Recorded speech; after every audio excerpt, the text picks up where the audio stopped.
제가 말씀드리고 싶은 거는 3권의 책을 읽는 것과 그 다음에 내가 쓴 자기 선언문을 정의하는 거, 채널을 만드는 것까지가 늦어도 3개월이면 충분하다. 그리고 연결 시스템까지 가는 데는 3년 정도가 걸려요. 이 순서대로 가본 사람 중에 3년 이상 해본 사람들은 대부분 월 1,000만 원을 벌었어요. 못 간다는 거 아니에요. 4천 정도까지 갈 수도 있어요. 쫄 필요는 없어요. 왜? 한 번은 도망갈 수 있는 자리를 줍니다. 신규로 진입하실 때는 포트를 너무 많이 들어가진 않으셨으면 좋겠다.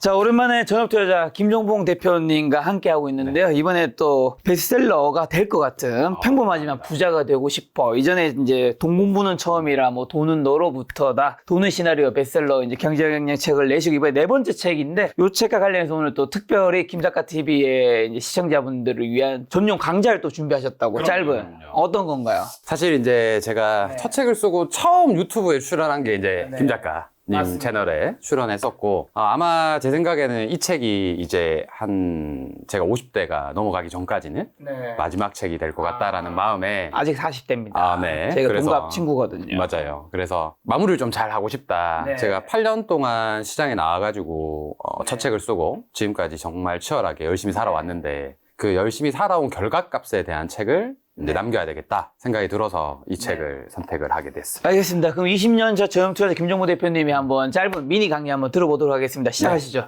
네. 우선 제 소개부터 다시 하도록 하겠습니다. 네. 저는 20년간 돈을 공부하며 돈을 가르치고 있는 전업투자자 김종봉입니다. 자, 돈을 가르친다는 말이 어떤 말일까요? 돈을 가르친다는 말은 사실 결국 돈을 버는 방법을 가르쳐 준다라는 알고 싶습니다. 네, 맞아요. 저보다 충분히 이제 많이 알고 계실 것 모르겠어요. 같은데. 유튜브만 할 줄 압니다. 자, 돈을 버는 방법은 크게 제가 아무리 많이 살펴봐도 2가지로 나뉘어질 수 있어요. 네. 첫 번째는 나의 돈을 버는 방법입니다. 자, 나의 돈을 버는 방법은 뭐냐? 우리가 흔히들 이야기하는 투자와 관련된 거. 재테크, 투자, 뭐 예금, 적금, 주식, 뭐 부동산, 코인 이런 거 내가 내 자산으로 돈을 불려나가는 나의 돈을 버는 방법입니다. 두 번째는 남의 돈을 버는 방법입니다. 남의 돈이라. 네, 남의 돈을 가지고 오는 방법. 예를 들어서 유튜브도 남의 돈이죠. 어떻게 보면 유튜브 어디서 입금 받죠? 저 구글한테 받죠. 구글이라는 남한테 돈을 입금 받잖아요. 그죠? 그래서 남의 돈을 버는 방법, 나의 돈을 버는 방법 딱 2가지로 나뉘더라고요. 그래서 남의 돈을 방법은 크게 우리가 2가지로 생각을 할 수 있어요. 영업과 창업입니다. 그래서 자, 일단 영업은 남의 것을 파는 행위고 창업은 나의 것을 파는 행위라고 생각하시면 돼요. 예를 들어서 자, 우리가 영업의 대표적인 거 옛날에 영업이라 하면 뭐죠? 자동차, 뭐 휴대폰, 보험 영업 이런 거. 이런 거 전부 다 내 게 아니라 남의 거를 팔아주는 거죠. 그죠? 근데 요즘에는 시대가 변해서 여기서 확장이 됐어요. 어떻게? 인플루언서들. 공부하고 협찬하고 마케팅을 통해서 돈을 벌고 이런 식으로 이제 영업이 확장됐다라는 거죠.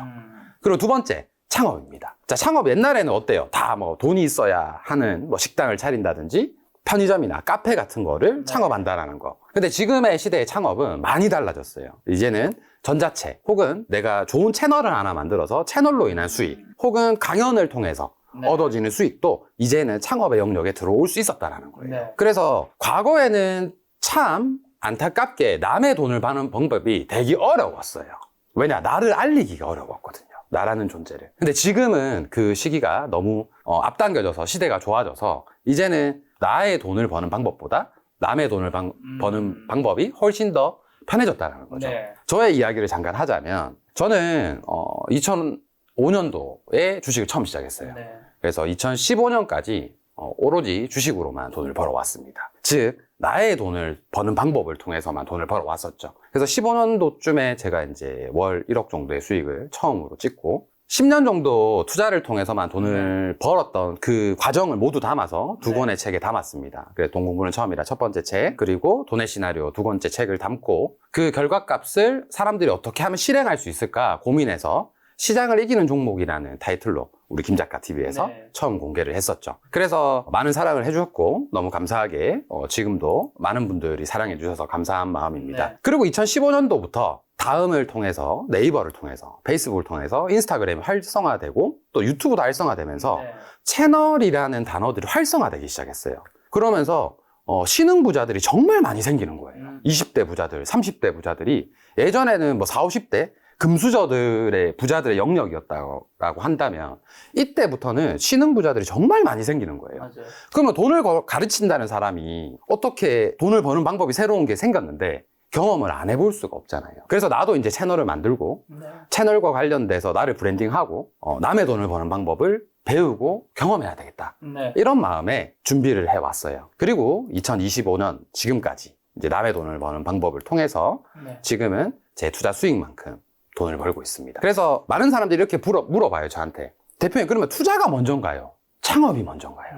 나의 돈을 버는 방법이 먼저일까요? 창업을 하는 게 먼저일까요? 김 작가님 어떻게 생각하세요? 내가 먼저겠죠. 나의 돈을 버는 방법이 네. 먼저다. 대부분 그렇게 생각을 하세요. 네. 그런데 저는 월 1,000만 원의 수익이 있는 사람부터 투자를 했으면 좋겠어요. 그리고 월 1,000만 원의 수익이 아직 안 나오는 사람들은 남의 돈을 버는 방법, 즉 창업을 먼저 했으면 좋겠어요. 왜냐하면 투자에 있어서도 저도 투자를 많이 가르쳐봤고 투자로 성공하신 친구들을 많이 봐왔고 또 주변에도 많잖아요. 네. 근데 20대 전부 다 갈아 넣을 수 있는 시간이 있었으면 투자가 더 빠른 길이었을 수도 있어요. 과거엔. 근데 지금 이 시대에서 만약에 투자에서 보내는 시간과 창업에 쏟는 시간 둘 중에 동일한 시간을 썼을 때 어떤 게 더 빨리 돈을 벌 거냐라고 물어본다면 전 둘 다 해봤잖아요. 지금의 시대에서는 제가 확실하게 이야기해 드릴 수 있어요. 창업이 빠릅니다. 그래서 저는 투자를 하지 말라는 게 아니에요. 하지 말라는 게 아니지만 창업도 꼭 시도는 해봤으면 좋겠다라는 거예요. 여기서 꼭 창업이라는 게 뭐 식당이라든가 카페, 뭐 거창한 창업이라기보다는 채널도 유튜브도 뭐 맞아요. 인스타그램도 이런 것도 다 포함된다는 의미죠. 맞아요. 네. 그런데 이제 사람들이 제가 이 이야기를 사실 전작에 썼어요. 네. 돈은 너로부터다라는 책에 네. 담았는데 사람들이 똑같이 그 책을 읽고 왔는데도 어려워하더라고요. 대표님, 그럼 저는 어떤 카페를 만들어야 돼요? 네. 대표님, 저는 아직도 도대체 제가 뭘 팔아야 될지 모르겠어요. 네. 그래서 그 내용을 현실적으로 풀어낼 수 있게끔 공식화시켰어요. 제가 예전에 투자를 공식화시킨 게 시장을 이기는 종목이었잖아요. 네. 그래서 코스피 차트 펼쳐놓고 종목 차트 펼쳐놓고 설명을 드렸잖아요. 그런 식으로 단계별로만 따라가면 누구든지 결국엔 내가 뭐 하나 정도는 할 수 있는 사람이구나 라는 거를 스스로 소개할 수 있는 그 시점까지 만들어줄 수 있는 공식 같은 책을 하나 만들자. 그래서 이번에 이 책을 집필하게 되었습니다. 자, 어쨌든 나의 돈을 버는 방법 투자, 남의 돈을 버는 방법 창업, 여기에 대한 이야기를 오늘 해드리도록 할게요. 네. 자, 제가 오늘 1시간 정도 시간이 될까요? 우리가 뭐 책에 대한 이야기까지 할 때 네. 1시간 정도 동안 저한테 주어진 시간이 있으면 이 영상을 시청하시는 분들은 딱 3가지만 기억하셨으면 좋겠어요. 첫 번째, 찾기입니다. find, 찾기. 두 번째, 포지, 쌓기입니다. 세 번째, free, 연결입니다. 그래서 3F 시스템이라고 저는 이야기를 했는데 찾고, 쌓고, 연결한다. 창업은 이것만 생각하면 돼요. 네. 찾고, 쌓고, 연결한다. 그리고 이때 되게 중요한 게 나중에 나올 건데 순서별로 하셔야 돼요. 순서별로. 먼저 찾고, 그 다음에 쌓고, 그 다음에 연결해야 된다. 네. 이렇게만 생각해 주시면 돼요. 이 개념만 기억하시고 창업을 하시면 돼요. 그리고 지금 이 강의는 시작점을 만들어 드리기 위해서 만들어진 강의예요. 근데 어떤 분들은 이 강의를 듣고, 저희가 이 강의를 조금 예전부터 하긴 했었거든요. 근데 이 강의를 듣고 어떤 분들은 뭐 한 달에 매출이 그래도 한 1억씩 나오는 가게에서도 접목을 시킨 적도 있어요. 그래서 여러분들도 한번 이걸 잘 들어보셨으면 좋겠다는 마음이 듭니다. 첫 번째 찾기가 뭔지 지금부터 한번 살펴보도록 하겠습니다. 자, 찾는다라는 게 뭐냐면 자신을 안다라는 거예요. 네. 자신을 안다. 대표님 항상 제가 똑같은 질문을 받아요. 대표님, 네. 아직 저는 뭘 해야 될지 모르겠습니다. 많죠. 대표님, 저는 좋아하는 일이 뭔지 모르겠습니다. 30, 40대도 여러분 모르는 사람 맞아요. 수두룩합니다. 50대, 제가 60대도. 나이가 40대인데 자기 맞아요. 평생 직업을 찾은 사람은 사실 몇 명 되지 않습니다. 맞아요. 그건 확실합니다. 맞아요. 그래서 제가 그걸 찾는 방법에 대한 이야기를 지금 한번 해드릴까 해요. 네. 자신을 먼저 찾아야 되는데요. 자, 자신을 찾고 두 번째 쌓는 단계에서는 내가 찾은 내 본질을 남한테 알리는 일이에요. 세 번째는 그 알린 내용을 가지고 점점점 확장해 나간다는 내용입니다. 그리고 구체적으로 하나씩 더 한번 살펴보도록 할게요. 자, 첫 번째 찾기입니다. 자, 자신을 안다라는 말을 쉽게 이야기를 하자면 자기 선언문을 한번 작성해 보셨으면 좋겠어요. 네. 자기 선언문. 자, 제가 처음 저를 소개할 때 어떻게 소개하는지 아시나요, 혹시? 네. 안녕하세요. 20년간 돈을 공부하며 돈을 가르치고 있는 전업투자자 JB 김종봉입니다. 라고 저는 항상 그렇게 소개해왔어요. 아마 2년 전에도, 네. 4년 전에도 네. 제가 모든 출연한 유튜브에 보면 제가 동일한 소개 문구를 하고 있다는 사실을 여러분들은 아실 거예요. 이게 자기 선언문입니다. 이 선언문을 여러분들이 스스로 만드시는 게 중요한데 어떻게 만드냐? 되게 공식이 쉬워요. 첫 번째, 첫 줄에는 과거의 이야기예요. 저는 20년간 돈을 공부했으니까 20년간 돈을 공부한다. 자, 두 번째 줄은 지금 현재 하고 있는 일이에요. 네. 나는 이제 돈을 가르치고 있으니까 돈을 가르치고 있다. 끝으로 마지막 줄에는 내가 되고 싶은 나의 모습이에요. 전업투자자 JB입니다. 저는 전업투자자가 되고 싶어요.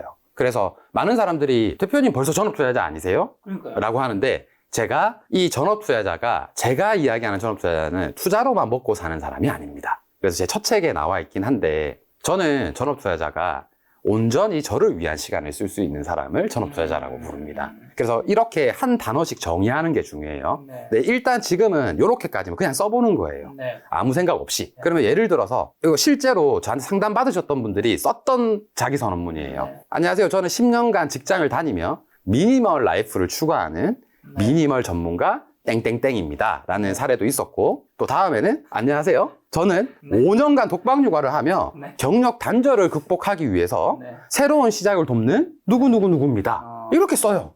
솔직하게 쓰시면 돼요. 그냥 어렵지 않아요, 여러분. 자, 과거의 나의 모습. 그 다음에 두 번째 줄은 지금 나의 모습. 마지막 줄은 내가 앞으로 하고 싶은 모습을 적으면 돼요. 네. 어렵지 않아요. 이 소개 문구 하나로 시작하는 거예요. 모든 창업은 이 소개 문구 하나면 충분합니다. 네. 그래서 이걸 써보는 연습을 한 번쯤 하시면 돼요. 그리고 대표님 되게 거창하게 써야 되나요? 아니에요. 왜 그러냐면 제 소개 문구가요. 지금 7번째 바뀐 겁니다. 7번째. 그래서 저도 계속 바뀌어요. 제가 꿈꾸는 것도 바뀌고 지금 제 모습도 계속 바뀌고 네. 저의 과거도 제가 생각했을 A라는 시점도 있고 제가 생각했을 B라는 시점도 있잖아요. 그래서 시점이 바뀌어도 상관이 없어요. 그래서 네. 한 번만 지금 그냥 당장 생각나는 대로 네. 바로 써보셔야 돼요. 그리고 자기 선언문을 쓰고 나서 두 번째 해야 되는 일이 바로 채널 만들기입니다. 네. 자, 채널 만들기라고 하면 사람들이 대표님 유튜브를 해야 되나요? 어려워요. 절대 못합니다. 처음부터. 저도 한 10번 시도했는데 10번 다 포기했었거든요. 그래서 처음부터 유튜브를 만든다는 건 사실 쉽지 않은 영역이에요. 그래서 제가 처음 추천드리는 거는 네이버 블로그나 카페입니다. 이 정도는 사실 쓸 수 있고 그리고 꼭 공개 글로 쓰지 않으셔도 돼요. 네. 비공개 글로 쓰셔도 돼요. 저도 싸이월드 미니홈피 게시판에서부터 시작했어요. 그때부터 글을 쓰기 시작했거든요. 그래서 여러분들도 본인의 채널을 하나 만드세요. 블로그 혹은 카페도 혼자 그냥 만들어서 혼자 운영해도 돼요. 그래서 이걸 만들고 내가 조금 더 잘 쓸 수 있다 하시는 분들은 이제 인스타그램이나 SNS 같은 것들. 이거보다 조금 더 난 다 해봤어. 좀 더 잘할 수 있을 것 같아. 그러면 이제 유튜브로 가시면 돼요. 처음부터 유튜브로 가실 필요는 없어요. 김 작가님도 처음에는 블로그로 시작하셨잖아요. 그렇죠. 그죠? 블로그를 했죠. 맞아요. 실제로 실버 버튼, 골드 버튼을 대한민국에서 가장 빠르게 받으셨던 분들이 파워 블로그 출신들이 되게 많았어요. 그래서 채널은 크게 사실 중요하지 않아요. 네. 지금 당장 내가 쌓을 수 있는 공간 정도만 만들어 놓으시면 돼요. 자, 그래서 여기서 어떤 글을 적느냐? 이 글을 적으시면 돼요. 첫 번째 글로. 나를 소개하는 글. 자, 안녕하세요. 저도 제가 지금 블로그가 있거든요. 네.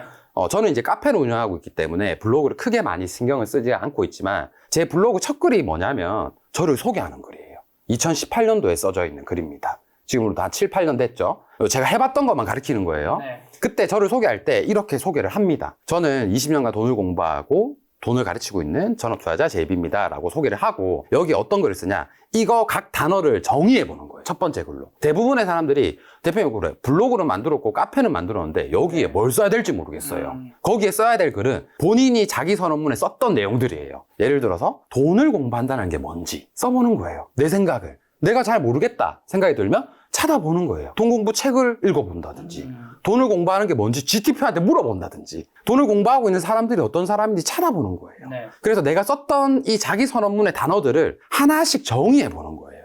그 다음에 돈을 가르치는 건 뭐지? 저한테 돈을 가르친다라는 정의는 제가 직접 해본 것만 알려드린다. 내가 직접 경험하고 내가 직접 사용해보고 이게 맞다라는 것만 가르친다는 게 제 교육 철학이거든요. 이것도 이때 정의를 한 거예요.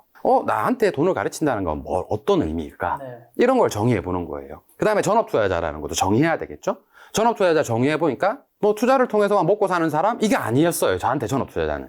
안 행복해 보였거든요. 그래서 저한테 가장 행복했던 전업투자자는 내가 내 시간을 온전히 나를 위해 쓸 수 있는 사람이었더라고요. 그래서 저는 이렇게 전업투자자를 정의를 했어요. 투자자는 어떤 사람이다? 돈을 투자하는 사람이 아니라 시간과 정성을 투자하는 사람이다. 그 사람이 투자자다. 그리고 그 시간과 정성을 온전히 나를 위해 쓸 수 있는 사람이 전업 투자자다. 이렇게 이제 저는 정의를 한 거예요. 그렇게 해서 돈 공부는 처음이라 책에도 그 내용을 담았고 제가 쓰고 있는 블로그, 카페에도 다 이 글을 담았어요. 그래서 여러분들도 이렇게 카페를 만들고 혹은 블로그를 만들고 혹은 SNS를 만들어서 내 자기 선언문의 이야기를 써 나가보는 거예요. 어렵지 않아요, 여러분. 그리고 그 다음은 대표님 뭐 써요? 이걸 이제 조합하면 돼요. 돈을 공부하며 돈을 가르친다는 건 뭔데? 돈을 가르치고 있는 전업 투자자는 뭔데? 20년간 돈 공부해보니까 어떻던데? 장점 5가지, 단점 5가지. 20년간 돈 공부하고 깨달은 거 10가지. 뭐 이런 것들. 이런 것들을 여러분들이 쓰시면 돼요. 그러니까 너무 어렵게 생각하지 마시고 일단은 만들어 보세요. 이것부터. 자, 이렇게 나를 알고 카페에 글까지 쓰고 나서 이제 하셔야 되는 일이 뭐냐면 나와 같은 사람을 찾는 거예요. 근데 처음부터 나와 같은 사람을 찾으면 사실 폭이 너무 넓어질 거예요. 그렇죠. 예를 들어서 독방 육아를 했다 내가. 근데 독방 육아를 했는데 나는 한 명만 독방 육아를 한 거야. 근데 어떤 사람은 쌍둥이 독방 육아가 있어. 그럼 나는 쌍둥이 독방 육아에 찾아가는 거예요. 좀 더 세분화시키는 거예요. 그 세분화시키는 과정을 자기 선언문에서 먼저 쓰고 세분화시켜 보는 거예요. 그래서 나와 같은 사람을 찾아가지고 이 사람들이 성공한 사람들이 있을 거예요. 이 중에 나처럼 독방 육아를 했는데도 잘했던 사람들, 나처럼 경력 단절이 됐는데도 그걸 잘 이어나가는 사람들이 있을 거예요. 그 사람들을 찾아가시라는 거예요. 네. 뭐 내가 돈 공부를 하고 있는데 돈 공부를 나보다 앞서 했던 사람들, 그런 사람들의 발자취를 찾아가 보라는 거예요. 그래서 그 사람들이 쓴 책 3권 정도를 그냥 읽어보시라는 거예요. 그 정도만 읽어도 돼요. 두 번째는 잠재 고객 찾기예요. 자, 앞서 예를 들었던 분 중에 미니멀 라이프가 있어요. 네. 이분은 사실 미니멀 라이프가 되고 싶었던 게 아니라 네.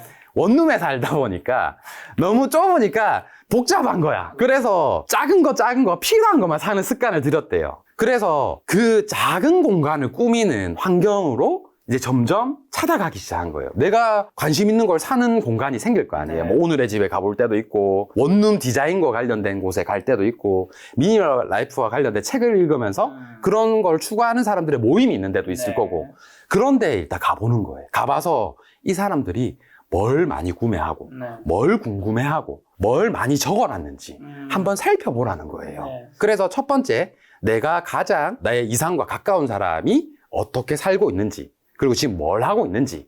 두 번째, 그 사람들한테 배우는 사람, 혹은 내가 나중에 세 번째 줄, 미래에 내가 됐을 때 나한테 뭔가를 배우고 싶은 사람들이 있을 만한 공간, 그런 공간 한 3군데 정도를 가보시라는 거예요. 네. 자, 그러면 이렇게 3가지가 완성이 됩니다. 자, 첫 번째, 자기선언문 작성하기. 두 번째, 자기선언문 작성한 걸로 채널 만들어서 그 문장을 구조화시키고 구체화시키고 정의시키기. 그리고 세 번째, 정의한 내용을 바탕으로 나와 같은 비슷한 정의를 한 사람들의 채널을 가서 보고 학습해라는 거예요. 네. 유튜브를 처음 시작하면 유튜브 나보다 잘하는 사람은 찾아가라는 거예요. 내가 경제 채널이다. 그럼 경제 유튜브. 내가 먹는 채널이다. 먹는 유튜브. 그 3군데를 찾아가라는 거예요. 그리고 그 사람들이 쓴 책을 읽어보고 그 사람들이 찍은 채널에 댓글을 달는 걸 보고 사람들이 선호하는 게 뭔지도 파악해보고 그런 과정을 갖는 게 바로 찾기 과정입니다. 네. 자, 이렇게 이제 찾았으면 두 번째 우리가 뭐라 그랬죠? 3가지 기억하라는 것 중에 쌓기입니다. 자, 두 번째 과정이 쌓기는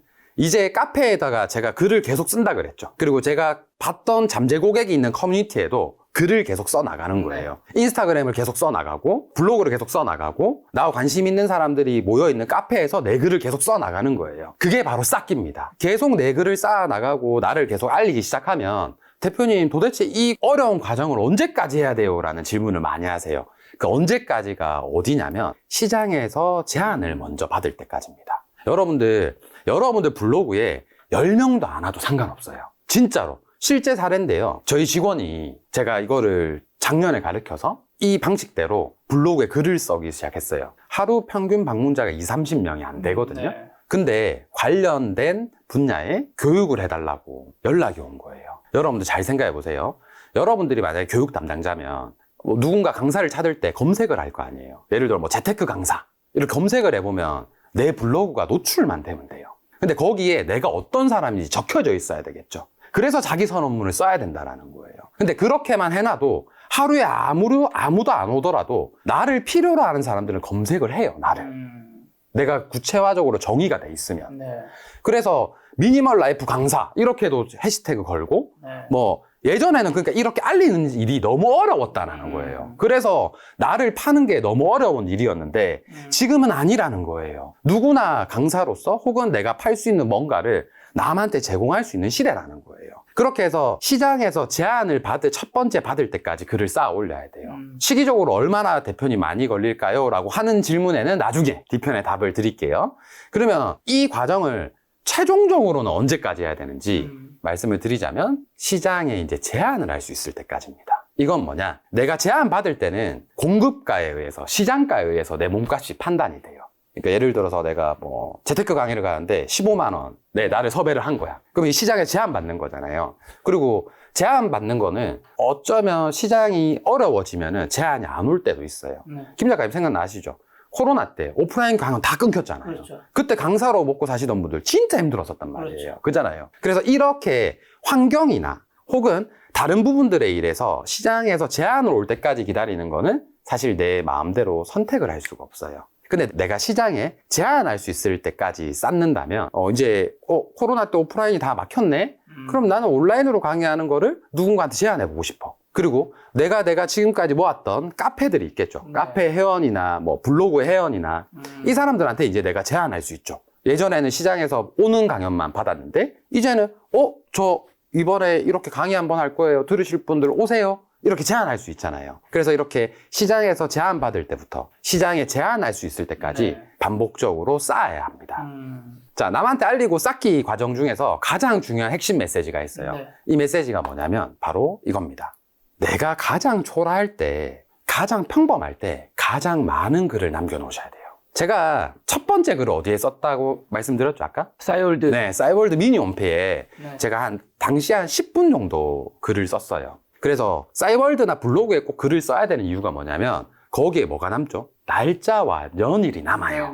이거는 빼박인 증거입니다. 그래서 이게 너무너무 중요해요. 자, 이 말이 무슨 말이냐면 지금 제가 클래스 101이라는 플랫폼에서 투자 강의로는 1위 인플루언서로 등록이 돼 있어요. 근데 그 강의 소개를 하는 첫 번째 이야기가 뭐냐면 제 싸이월드 미니 홈페이지에 썼던 제 매매 일지를 올려놓은 거예요. 14년 전에 매매 일지 그 10분 남짓해서 쓴 거를 지금도 활용하고 있다는 거예요. 지금도. 왜냐? 내가 만약에 지금 제가 저 한 달에 몇 천씩 버는데요? 저는 자산이 지금 한 10억 정도로 굴리는데요? 이렇게 이야기를 하면 사람들이 와닿을까요? 별로 안 와닿겠죠. 자, PT쌤들 중에서 가장 장사를 잘하는 PT쌤은 누굴까요? 과거에 뚱뚱하셨던 분이 지금 몸이 좋았을 때, 혹은 멸치였던 분, 제가 되게 멸치였거든요. 멸치였던 사람이 몸이 좋아졌을 때, 이런 쌤들이 훨씬 더 인기가 좋겠죠. 네, 똑같다라는 거예요. 흔히 이야기해서 내가 가장 비루하고 가장 낮은 위치에 있을 때 글을 쓰셔야 된다는 거예요. 즉, 지금 쓰는 글이 가장 큰 무기가 된다는 거예요. 나중에 잘 되고 나서 쓰는 글은 의미가 없어요. 그래서 심지어 제가 지금 쓰는 이 책에도 그 매매 일지가 담겨 있어요. 그 10분 남짓에서 썼던 그 글이 지금까지도 엄청난 무기가 되고 있다는 거예요. 그래서 저는 여러분들이 지금 대표님 제가 쓸 글이 없는데요. 아무 글이나 쓰셔도 돼요. 대신에 글을 썼다라는 흔적만 남겨놓으시면 됩니다. 그래서 그게 어떤 글이든 상관없으니 본인의 이야기를 반드시 남겨놓으셔야 돼요. 그리고 내가 가장 결핍하고 비루할 때 그때 쓰셔야 됩니다. 그게 가장 큰 힘이 돼요. 자, 제가 이 사례를 잠깐 드리고 싶으면 제가 최근에 알게 된 친구가 있어요. 이 친구가 다이어트 전자책 한 권으로 30억 매출을 쌓았던 친구입니다. 단 한 권으로. 그래서 이 친구도 뚱뚱했던 본인의 과거가 있었는데 수년간 반복돼서 요요 현상이 오게 된 거예요. 그래서 오만 다이어트를 다 해봤대요. 본인이 안 해본 다이어트가 없대요. 식단도 해보고 뭐도 해보고. 근데 제가 되게 놀라웠던 게 뭐냐면 이 친구가 이걸 성공하고 나서 제가 받는 거잖아요. 공식은 정확하게 동일하다라는 거예요. 이 친구를 뭘 정의했냐면 제가 전업투자자를 정의했다 그랬죠. 새롭게 저만의 것으로. 이 친구는 뭘 정의했냐? 먹고 싶은 걸 먹으면서 하는 다이어트다라는 단어를 정의를 한 거예요. 본인 스스로. 그래서 이게 뭔지 제가 물어봤더니 이게 뭐냐면 사람의 라이프 사이클을 판단해가지고 먹을 수 있는 시간을 정해놓으면 된다는 거예요. 내가 몇 시에 자는 사람이면 언제 먹었을 때 가장 칼로리가 적게 들어가고 가장 살이 안 찌는지, 내 체질에는 뭐가 가장 요요가 안 오는 거를 찾을 수 있는지 이런 식단을 다 짜준 거예요. 체질마다 뭘 먹어야 되고 몇 시에 자는 사람은 몇 시에 먹어야 되고 이걸 정의를 다 한 거예요. 그래서 결국에는 먹고 싶은 것을 먹으면서 하는 다이어트다라는 단어를 만들고 그게 왜 그렇게 나왔는지 정의를 한 거예요. 강의 안에서. 그러다 보니까 사람들이 엄청 많이 호응을 했고 즉, 이거는 이제 이 친구가 만든 건 아니에요. 제가 이 친구의 사례를 듣고 만든 거예요. 자, 이 친구는 이런 거예요. 28년간 살찌는 체질을 가지고 이 친구는 물만 먹어도 살이 쪘대요. 그래서 수없이 많은 다이어트에 도전했지만 결국 요요로 돌아왔다. 이게 자기 선언문이겠죠. 근데 밑에는 지금은 요요 없이 먹고 싶은 것을 먹고 있는 다이어터 누구누구누구입니다. 라고 정의를 하고 글을 쓰기 시작했으니까 저렇게 됐겠죠. 물론 이거는 제가 끼워 맞추기인 거긴 해요. 그러나 과정이 너무 동일한 거예요. 너무 동일했다라는 거예요. 본인이 오만 다이어트를 다 하고 요요에 왔던 것까지 다 적어 놓은 거야, 블로그에. 네. 그러니까 증거 자료가 너무 많은 거예요. 살을 뭐 60kg였다가 55kg까지 뺐었는데 다시 60kg로 돌아간, 뭐 55kg였다가 52kg까지 뺐었는데 다시 60kg로 돌아간 이 흔적들을 다 남겨놓은 거예요, 블로그에. 그러니까 사람들이 얼마나 열광하겠어요. 그래서 저는 앞서 이야기했는 것처럼 쌓기에서 가장 중요한 게 뭐다? 결핍에서 그냥 글을 쓰는 거다. 그게 나중에 여러분들한테 엄청난 무기가 돼요. 그래서 반드시 이거를 하셨으면 좋겠다라는 생각이 듭니다. 그래서 평범한 결핍의 과거 이야기들이 결국 평범함과 결핍을 극복하는 이야기로 바뀐다는 거예요. 그래서 되게 많은 사람들이 이 과정을 어려워하는데 그걸 가장 쉽게 공식화시킨 내용들이 바로 이 내용이라고 생각하시면 될 것 같아요. 자, 그러면 이제 찾고 쌓았습니다. 네. 그 다음에 이제 해야 되는 일은 바로 연결하는 겁니다. 자, 연결하는 거가 뭐냐면 쉽게 생각하면 이렇게 생각하시면 돼요. 확장한다는 거는 새로운 미지의 세계로 여행하는 게 아니에요. 즉 탐험가가 아닙니다. 확장하는 거는 기존에 있는 것을 조금씩 넓혀 나간다. 개척자의 의미라고 생각하시면 돼요. 예를 들어서 이런 거예요. 제가 진짜 친한 동생이 있는데 네. 식당을 해가지고 한 달에 순이익을 한 2천만 원씩 이상을 15년 전부터 벌었어요. 한 달에 2천만 원씩 순이익을. 근데 이 친구가 식당으로 해서 돈을 벌면 제가 그때 계속 이야기했던 게 식당은 하나 더 해라. 비슷한 식당 하나 더 해라 했는데 이 친구는 이제 형 저는 이제 진짜 식당 못 하겠어요. 너무 힘들어요. 그래서 이 친구가 바로 도전했던 게 명품 쇼핑몰을 만들고 또 P2P 사이트도 만들고 실행력은 좋아가지고 계속 새로운 걸 한 거예요. 즉 이 친구는 뭘 한 거죠? 새로운 미지의 세계로 여행을 떠나는 탐험가가 된 거예요. 근데 결국 7년 동안 실패를 했어요. 그래서 벌어놨던 돈을 대부분 다 사용을 해버렸습니다. 그래서 연결의 단계는 반드시 기억하셔야 돼요. 확장이라는 거는 기존에 있는 것에서 개척하는 겁니다. 예를 들어서 내가 닭을 팔았다. 그럼 그 다음에 오리를 팔아보고, 오리를 팔아봤다. 그 다음에는 뭐 다른 요식업과 관련된 직종으로 이어나간다라는 거예요. 여러 예를 제가 한번 들어보자면 요식업으로 시작하신 분들이 확장을 한다라는 거는 타 지역으로 진출해 본다든지 아니면 프랜차이즈를 기획해 본다든지 아니면 내가 지금 판매하고 있는 거를 밀키트를 판매해서 매출을 늘려본다든지 이런 게 확장 연결이라는 거예요. 그리고 인스타그램에서 인맥 모임을 내가 만약에 좀 주최를 해서 잘 했다. 많아요. 생각보다 많아요. 이걸로 돈을 꽤 벌더라고요. 맞아요. 근래에도 제가 이거 컨설팅을 했던 적이 있었는데 인맥 모임을 하시는 분들이 뭘 하면 되냐면 보통 콜라보를 합니다. 와인 사업자들이랑 콜라보해서 우리가 인맥 모임을 통해서 한 달에 와인을 한 1억씩 소비해 줄게. 우리한테 제공해 줄게 뭐야. 이렇게도 이야기를 해요. 심지어 큰 모임 같은 데는. 그리고 뭐 여행 상품과 이어서도 되고 그다음에 인맥 모임을 통해서 이성이나 결혼 상품까지 이어갈 수도 있고 그 다음에 성공한 사람들 강연 초청을 저도 이제 많이 받거든요. 그래서 이렇게 성공한 사람들 강연 초청을 하면서 또 비즈니스를 이어나갈 수 있는 거예요. 이런 게 연결이라는 소리예요. 또한 이런 것도 있겠죠. SNS로 이제 내가 육아 전문가가 된 거야. 국민템 막 먼저 찾아내고 쌍둥이를 키울 때 가장 필요한 핫 5개 뭐 이런 걸 이제 계속 만들어낸 거예요. 내 채널 안에서 내가 사용해보고 그러면 이제 할 수 있는 게 뭐죠? 공동구매를 한번 해볼 수 있는 거고 그리고 이제 시장에 제안해 볼 수 있는 거예요. 이걸 파는 사람한테 메일을 보내가지고 내가 이런 채널을 가지고 있고 내가 이렇게 열심히 활동하고 있는데 나한테 협찬 좀 해줄 수 있어? 아니면 나하고 공부 같이 해볼래? 이렇게 이어나가야 된다는 거예요. 그래서 이렇게 해야 되는데 사람들은 거꾸로 하는 거예요. 뭐냐면 스마트 스토어로 먼저 배우고 공동구매한 걸 먼저 배워요. 근데 팔 게 없는데 뭘? 내가 채널이 없는데 뭘? 그러니까 결국에는 조금 하다가 남들 해라는 거 해보는데 안 되는 거예요. 그래서 대부분 포기해요. 유튜브도 마찬가지예요, 여러분. 유튜브에서 포기하는 이유가 뭐냐면 자기 선언문에 이어서 자기가 이야기할 주제가 없는데 그렇죠. 어떤 유튜브를 한다라는 겁니까? 그렇죠. 그래서 내가 아까 이야기했는 거 유튜브에서 나는 이런 사람입니다 소개하고 돈 공부하는 거는 뭡니다라고 소개하고 돈 공부할 때 필요한 거 5가지 소개하고 돈을 가르치는 그 방법 5가지 소개하고 이런 식으로 이제 유튜브에서도 만들어 나갈 수 있겠죠. 이게 우선이라는 거예요. 대부분의 사람들은 방법만 계속 고민을 한다라는 거예요. 방법만. 누가 이거 해서 돈 벌었다 하면 거기 찝죠. 누가 이거 해서 돈 벌었다 하면 거기 찝죠.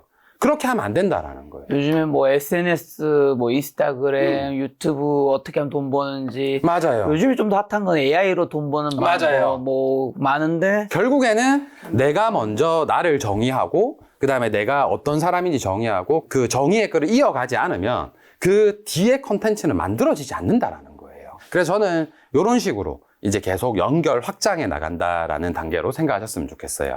그러면 너무 긴 시간일 것 같잖아요. 여기까지 가는데. 사실 너무 긴 시간이긴 해요. 네.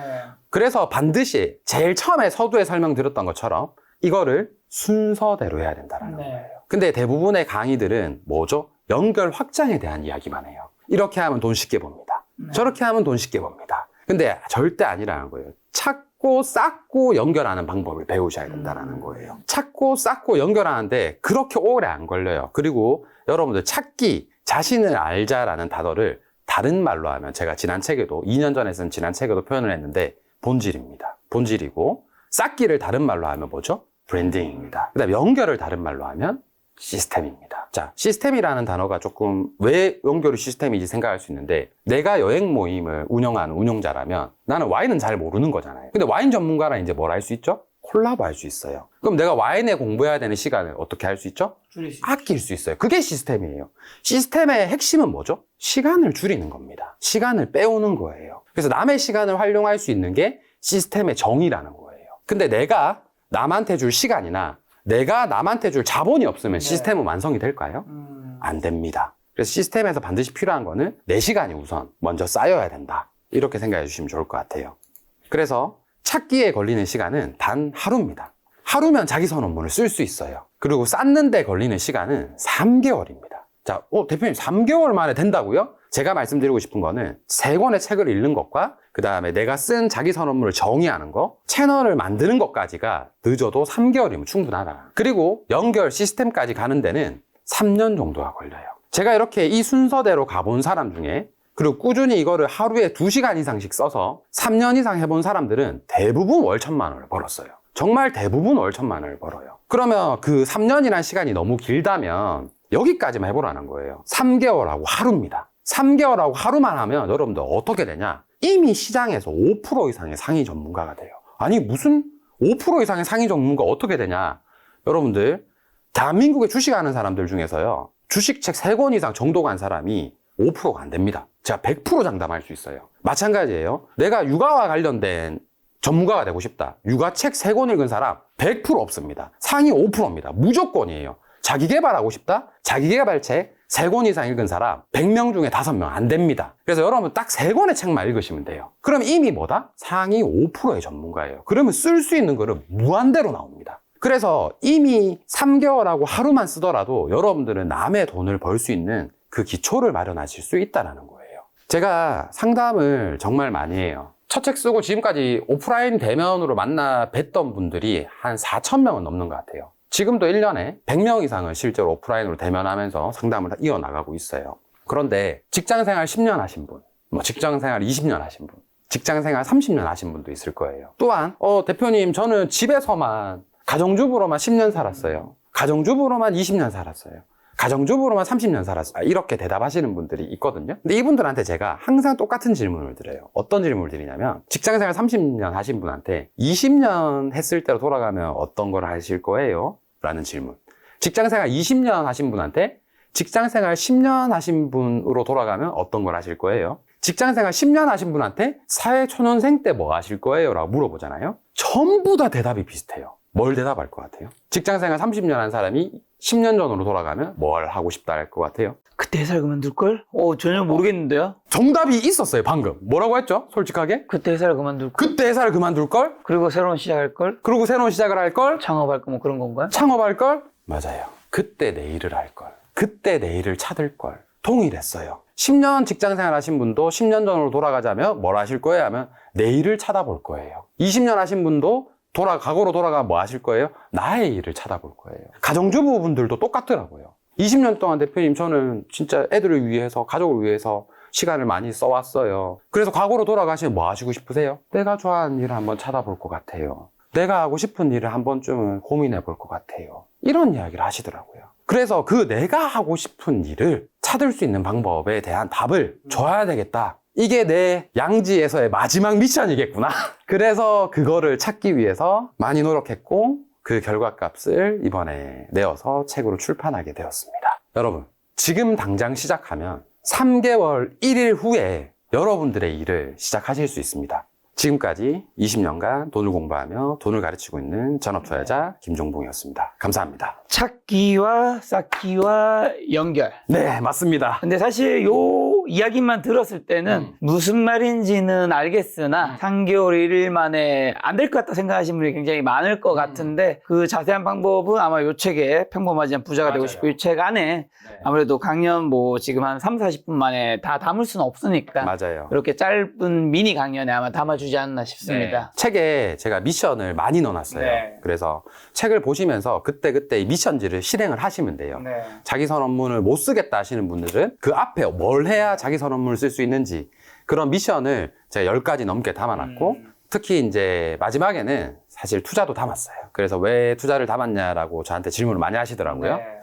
제가 상담을 해보니까 10명 중에 8명 이상은 투자를 하고 계시더라고요. 근데 그걸 끊어라는 말을 사실 못 하겠더라고요.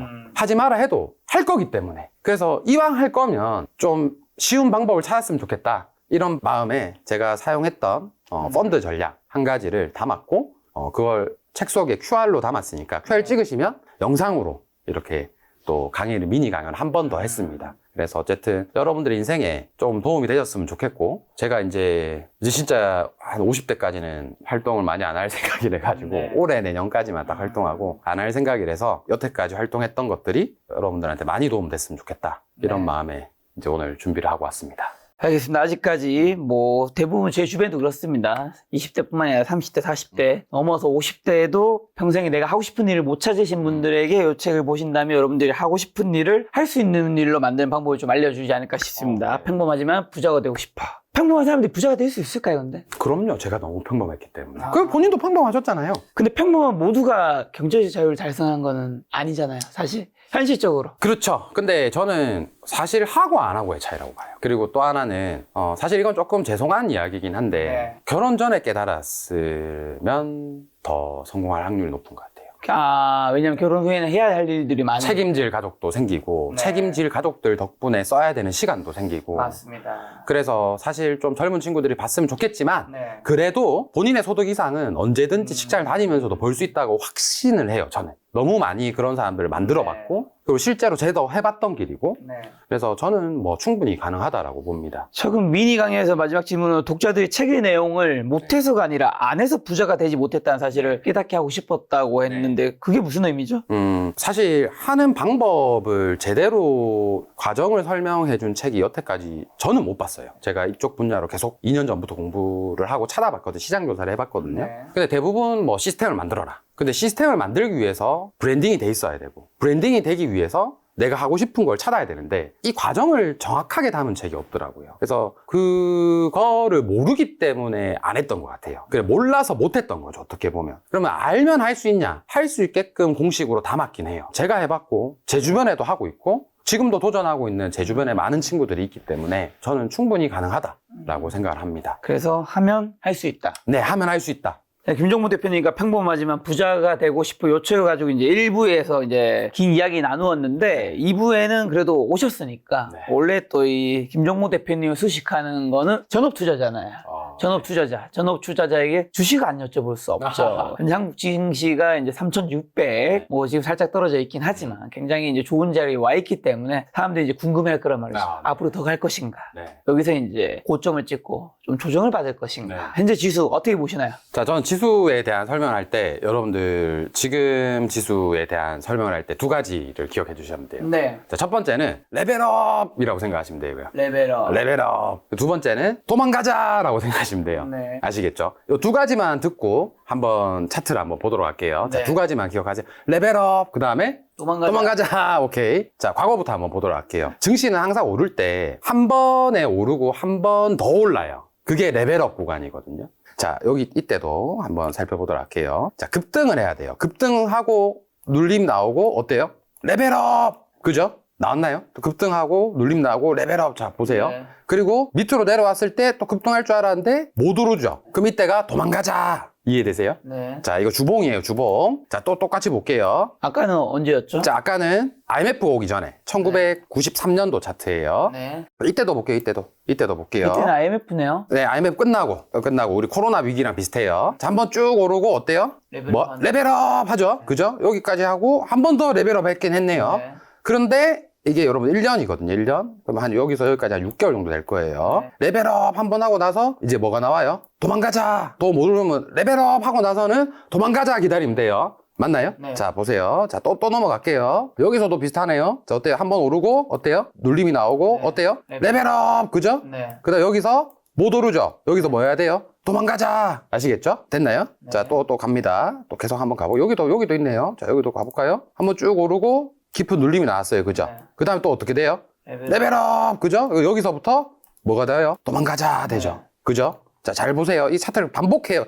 역사는 반복되고 비슷비슷해요. 대한민국에서 유일하게 가장 많이 올랐은 시점이 딱 이때거든요. 이때는 도망가자가 아니라 계속 가는데. 네, 가고 레벨업 했는데 도망가자 안 나오죠? 더 올랐잖아요. 그죠? 네. 근데 여기서 도망가자 나오고 바로 더 올랐어요. 자, 이게 언제냐면 2005년, 2006년 제가 처음 주식했을 때입니다. 네. 저도 이때 같이 투자를 시작했어요. 대한민국 증시가 가장 좋았을 때였어요. 사회적으로도. 이때 일본이 전 세계 1등 하던 걸 우리가 다 뺏어왔어요. 선박부터 시작해가지고 조선업부터 시작해서 차화정이 유행이 불었던 첫 번째 시기였어요. 네. 이때는 대한민국 경기가 좋았다라는 말을 제가 경제활동을 하고 나서 처음 들었던 시점이자 마지막인 시점이었어요. 서브프라임 이후에 우리가 경기가 좋다는 말 들어본 적 있나요? 못 들어왔어요. 15년 동안 없죠. 지금도 좋나요, 경기가? 안 좋죠. 그러니까 이런 장이 올 거라는 기대는 전 안 하셨으면 좋겠어요. 근데 크게 봤을 때, 뭐, 여기서, 그러니까 기다리면 돼요. 만약에 더 간다는 사람이 있으면, 레벨업 하고 나서 도망가자 안 나오면 그냥 기다리세요. 더 올라가면 더 기다리면 돼요. 네. 근데 이때 이제 도망가자 나오면 이때 이제 팔겠죠. 네. 그죠? 그리고 또 한 번에 레벨업 구간이 나왔어요. 네. 자, 레벨업 구간이 나오고, 그리고 여기서 뭐가 나오죠? 내렸다 올렸다 뭐가 나오죠? 도망가자. 도망가자! 그죠? 그리고 위기가 옵니다. 그죠? 이게 서브프라임 위기였어요. 네. 그 다음에 쭉 오르고 레벨업 구간이 나왔어요. 네. 그리고 뭐가 나오죠? 역시나 도망가자 구간이 나왔어요. 그리고 대한민국 박스피를 칩니다. 아주 오랜 시간 동안. 그죠? 아주 오랜 시간 박스피를 쳤죠? 그리고 또 어떻게 됐어요? 오르죠. 그죠? 여기까지 오르고 눌리고 레벨업 하죠? 네. 그리고 여기서 도망가자를 기다려야 되는 거예요. 그죠? 도망가자 하니까 또 이렇게 쭉 내려왔죠. 코로나 전이에요. 근데 이때부터 이미 내려왔어요. 제가 동공부는 처음이라 책을 2018년도에 쓰고 집필을 다 하고 2019년도에 오픈을 하면서 위기를 기다려야 했던 게 이것 때문이었어요. 도망가자가 나왔던 지수장이었거든요. 네. 그래서 이제 위기가 올 거다라고 계속 외치고 다녔던 거예요. 네. 그리고 코로나 위기가 온 겁니다. 네. 자, 그리고 다시 어떻게 됐어요? 오르고 여기까지 오르고 어떻게 됐죠? 지금 뭐 어떤 구간이죠? 레벨업. 그렇지, 레벨업 하고 있는 거예요. 그죠? 레벨업 했죠? 그럼 이제 뭐예요? 레벨업 하고 뭐 하면 돼요? 이 폭만큼 보통 비슷하다고 생각하시면 돼요. 그 다음 뭐 하면 돼요? 도망가자. 도망갈 준비를 하는 거예요. 도망갈 준비를. 그리고 이제 도망가야 돼요. 못 오르기 때문에. 그래서 돈의 시나리오를 이때 쓰고 지수가 빠질 거다라고 이야기를 한 거예요. 근데 지수가 빠질 거라고 이야기하고 욕을 엄청 먹었죠. 왜? 조금 더 올랐거든. 그래서 한 2달 더 올라가지고 욕을 엄청 먹었어요. 진짜로. 이때 다 저만 빠진다고 했었거든요. 지수 빠질 수도 있다. 위험하다. 왜냐? 레벨업 하고 나는 이제 도망가려고 하고 있었거든. 근데 이제 사람들이 자꾸 좀 더 올라가지고 제가 뭐 유튜브에 출연했다 욕을 먹었습니다. 그리고 지수가 1년 동안 빠집니다. 그죠? 그리고 이제 쭉 빠져 있다가 자 어떻게 됐어요 지금? 오르고 나서죠. 첫 번째 올랐잖아요. 이거 레벨업 아니지. 이제 뭐예요? 여기서 뭐 기다리면 돼요? 레벨업 한 거예요. 지금 뭐예요? 어떤 구간? 레벨업 구간이잖아요. 그죠? 네. 레벨업을 할 때 필요한 게 있어요. 요건. 이거는 이제 오늘 설명드릴게요. 그러니까 저도 지금 물어보려는 게 그럼 어떤 구간이 레벨업을 하는 거고 어떤 구간이 그 다음은 이제 도망가자. 네, 도망가자. 레벨업 이거를 찾는 딱 한 가지 방법 알려드릴게요. 네. 자, 레벨업을 하기 위해서는 자. 첫 번째 오르고 나서 첫 번째 오를 때는 그냥 상승론자든 하락론자든 그냥 들고 있겠죠. 이제 여기서 이제 고민을 할 거예요. 팔아야 이게 도망가자인가? 그렇죠. 이게 그냥 더 갈 수 있을까? 이 고민을 하는 거잖아요. 그죠? 이때 뭘 보면 되냐? 이 시점에 삼성전자 보면 됩니다. 간단해요. 제가 삼성전자랑 지수랑 비교해라 그랬죠. 네. 이때 삼성전자가 올라왔었어요. 한 달, 2달 전부터 올라왔었어요. 지수를 계속 이겼단 말이에요. 그리고 이번에도 지수를 엄청 이겼어요. 그래서 지수가 계속 레벨업 하려면 누가 가야 된다? 삼성전자. 삼성전자가 하면 누가 간다? 하이닉스. 그렇게 생각하시면 돼요. 그래서 지금 하이닉스랑 삼성전자 가니까 레벨업이 나왔던 거예요. 근데 이때는 누가 이끌었냐? 삼성전자랑 SK 하이닉스가 못 이끌었어요. 이때는 돌아가면서 이끌었어요. 누워도트 원전, 뭐 테마주들이 엄청 많았죠. 섹터주들이 이 사이에. 맞아요. 그래서 이런 섹터들이 오르고 결국 그 다음 레벨업을 할 때 제가 요때 제가 운영하는 카페에 썼거든요. 이 다음 레벨업을 하려면 삼성전자를 봐야 된다. SK 하이닉스를 봐야 된다. 얘네들이 가야 된다. 제가 시가총액 1위부터 30위까지 보라고 했잖아요. 2년 전에. 그죠? 그거 봤으면은, 그리고 2년 전에 했던 거를 돌려봤으면은, 지금 조선주 반도체 전부 다 2천억 터진 양봉 언제 나왔는지 찾아보세요. 다 이 시점에 나왔어요. 이 시점에. 그리고 걔네들이 이걸 다 올린 거예요. 그 다음에 여기서 여기 레벨업을 해야 되는데, 이거는 이제 누가 했다? 삼성전자랑 SK 하이닉스가 한다. 그러면 이때 자, 첫 번째 구간이 나왔어요. 그럼 이때 더 갈지 안 갈지는 뭘로 보자? 삼성전자. 네. 지금 이 상황에서는 네. 레벨업을 할 수 있냐 못하냐. 네. 아니 근데 방금 전에는 상반기 때는 조방원이 좀 더 이끌었다면서요? 여기서 이제 더 가려면 네네. 여기서 더 가려면 뭘 봐야 된다? 삼성전자를 봐요. 삼성전자를 보니까 이때부터 갔어요. SK 하이닉스랑. 그러면 이제 어떻게 되죠? 지수는 레벨업을 하고 있는 거예요. 네. 자, 그러면 지금 레벨업을 하고 있잖아요. 그러면 더 갈 수도 있겠죠? 그렇죠. 우리가 기존에 레벨업 하니까 자, 여기도 볼게요. 요만큼 오르고 요만큼 빠지고 요만큼 다시 올랐죠. 네. 그럼 지금 요만큼 오르고 요만큼 빠지고 요만큼 올라야 되겠죠? 요만큼 올라야 돼요. 이게 몇이냐면 4천입니다. 요 폭만큼 여기서 더 오르면은 4천 지수 부근이에요. 그럼 거기서 이제 도망가자가 나올지, 경기가 진짜 좋아져가지고 2004년부터 2007년까지의 흐름이 나올지, 이건 모르는 거예요. 저도 모르죠. 저 신이 아닌데. 근데 제가 봤을 때는 지금 경기상 그때와 똑같은 우리 역사상 40년간 이렇게 오른 건 한 번밖에 없어요. 한 번밖에. 그 이유는 이렇게 오른 적이 없어요. 없잖아요. 어디에도 없어요. 그래서 지금 그냥 이렇게 봐도 이렇게 오르면 어떻게 해야 돼요? 팔아야 되는 거 아니에요? 자, 이렇게 오르면 어떡하실 거예요? 팔아야 되는 거 아니에요? 이렇게 오르면 어떡하실 거예요? 팔아야 되죠. 이렇게 오르면 어떡하실 거예요? 이 구간이라는 거예요, 지금. 네. 그래서 여기서 더 갈 수 있어요. 못 간다는 거 아니에요. 4천 정도까지 갈 수도 있어요. 근데 가고 나서 더 이렇게 갈지는 그때 상황 판단을 하시라는 거예요. 근데 저는 경기를 봤을 때 갈 수 있을까라는 의문은 들어요. 근데 우선은 레벨업 하는 구간이다. 네. 그리고 반드시 기억하셔야 되는 거는 쫄 필요는 없어요. 왜? 한 번은 도망갈 수 있는 자리를 줍니다. 자, 어떤 하락도 바로 이렇게 내려오지 않아요. 자, 보세요. 충분히 한두 달 동안 줘요. 충분히 줘요. 여기서도. 충분히 줘요. 여기서도 거의 뭐 한 반년 이상 줬죠. 네. 자, 여기서도 충분히 주죠. 몇 개월 동안. 네. 그러니까 무서워할 필요는 없어요. 자, 서브프라임 때도 보세요. 충분히 줘요, 안 줘요? 주죠. 그리고 요번에도 충분히 뭐 하겠다? 줄 거다. 그러니까 쫄지 마라. 안 쫄아도 된다. 대신에 도망가자 나왔을 때는 제발 포트폴리오 좀 줄이고 네. 그때 몰빵하지 말라고요. 그때 또 전문가들 다 나와가지고 뭐가 좋고 뭐로 돈 벌었고 뭐 코로나 똑같잖아. 21년도랑 지금 똑같잖아요. 네. 이때처럼 또 나올 거란 말이에요. 누군가가 나와서 뭐 사세요, 뭐 사세요. 이게 좋습니다, 저게 좋습니다 할 거란 말이에요. 그때 사가지고 또 마이너스 50%, 70% 맞고 멘탈 나가지 말고 어느 정도 포트폴리오를 줄이던가 아니면 내가 종목을 할 수 있는, 잘 할 수 있는 실력이 있는 사람들의 접근 영역이라는 거예요. 레벨업 구간은. 이해되시죠? 그 전재산 다 때려박지 마라, 이때. 후회하신 분들이 있을 거 아니야, 지금 5년 전에. 그죠? 그래서 그 시기다. 지금 레벨업 시기다. 이것만 기억하셨으면 좋겠어요. 4천부터는 좀 조심해야 한다는 네, 맞아요. 내가 실력이 있으면 괜찮아요. 근데 내가- 요즘에 많은 전문가분들이 얘기하는 것 중에 하나는 당연히 이제 뭐 6천, 뭐 5천 얘기하는 사람도 있겠지만 코로나 때랑 지금 좀 다른 것 중에 하나가 물론 이제 지금이 이제 코로나 때처럼 올랐다가 떨어질 수도 있지만 코로나 때만 해도 폭락했다 폭등했을 때 사람들이 이제 개인분들이 주식 얘기 진짜 많이 했단 말이에요. TV 다큐 아마 김종국 대표님도 그때부터 되게 시장이 더 많이 핫해졌을 것이고 그다음에 강연 그다음에 책도 막 쏟아졌단 말이에요. 그 사람들 카페 가면 다 주식 얘기하고 있고 사실 지금 코스피 3,600, 500인 지금 사실 주식 얘기를 그때처럼 많이 하지 않아요. 왜 그런지는 제가 명확하게 이야기해 드릴 수 있어요. 좋습니다. 왜 그러냐면 그때는 사람들이 주식에 관심이 없었어요. 네. 그러니까 이 위기가 있었기 때문에 관심이 생긴 거예요. 지금 위기가 없었잖아요. 위기가 없었잖아요. 이거 1년 동안 하락하는 거 여기에 있는 사람들이 물려가지고 다 있었던 거잖아요. 네. 그러니까 여기서 시작한 사람이 없었기 때문에 지금 그런 소리가 안 나오는 거예요. 그러니까 싸게 누가 봐도 싸는 시점. 그러니까 여기에서는 시장 참여자가 그러니까 코로나 때는 시장 참여자가 예를 들어서 그 전에는 10명이었으면 이때 40명, 50명이 된 거예요. 3, 40명이 열광을 새로 들어오니까 열광이 된 거고 지금 그 이후에 들어온 장이 없다라고요. 이때 이미 다 물려가지고 이때 이미 뭐 계좌가 흔들렸던지 아니 힘들던지 아니면 꾸역꾸역 버텨서 지금의 본전가가 왔던지 그런 상황이 다른 거예요, 이거는. 네. 제가 코로나 때 서브프라임 때 다 해봤잖아요. 네. 그런데 그때랑 이때랑 다른 게 이게 나와줘야 돼요. 이게 나와줘야 열광이 나오는 거예요. 근데 지금 이게 안 나왔는데 그러니까 열광이 없는 거예요. 그 시대적으로 달라요. 지금 이 시점에서 접근하는 사람 이제는 잘 없어요. 확실하게.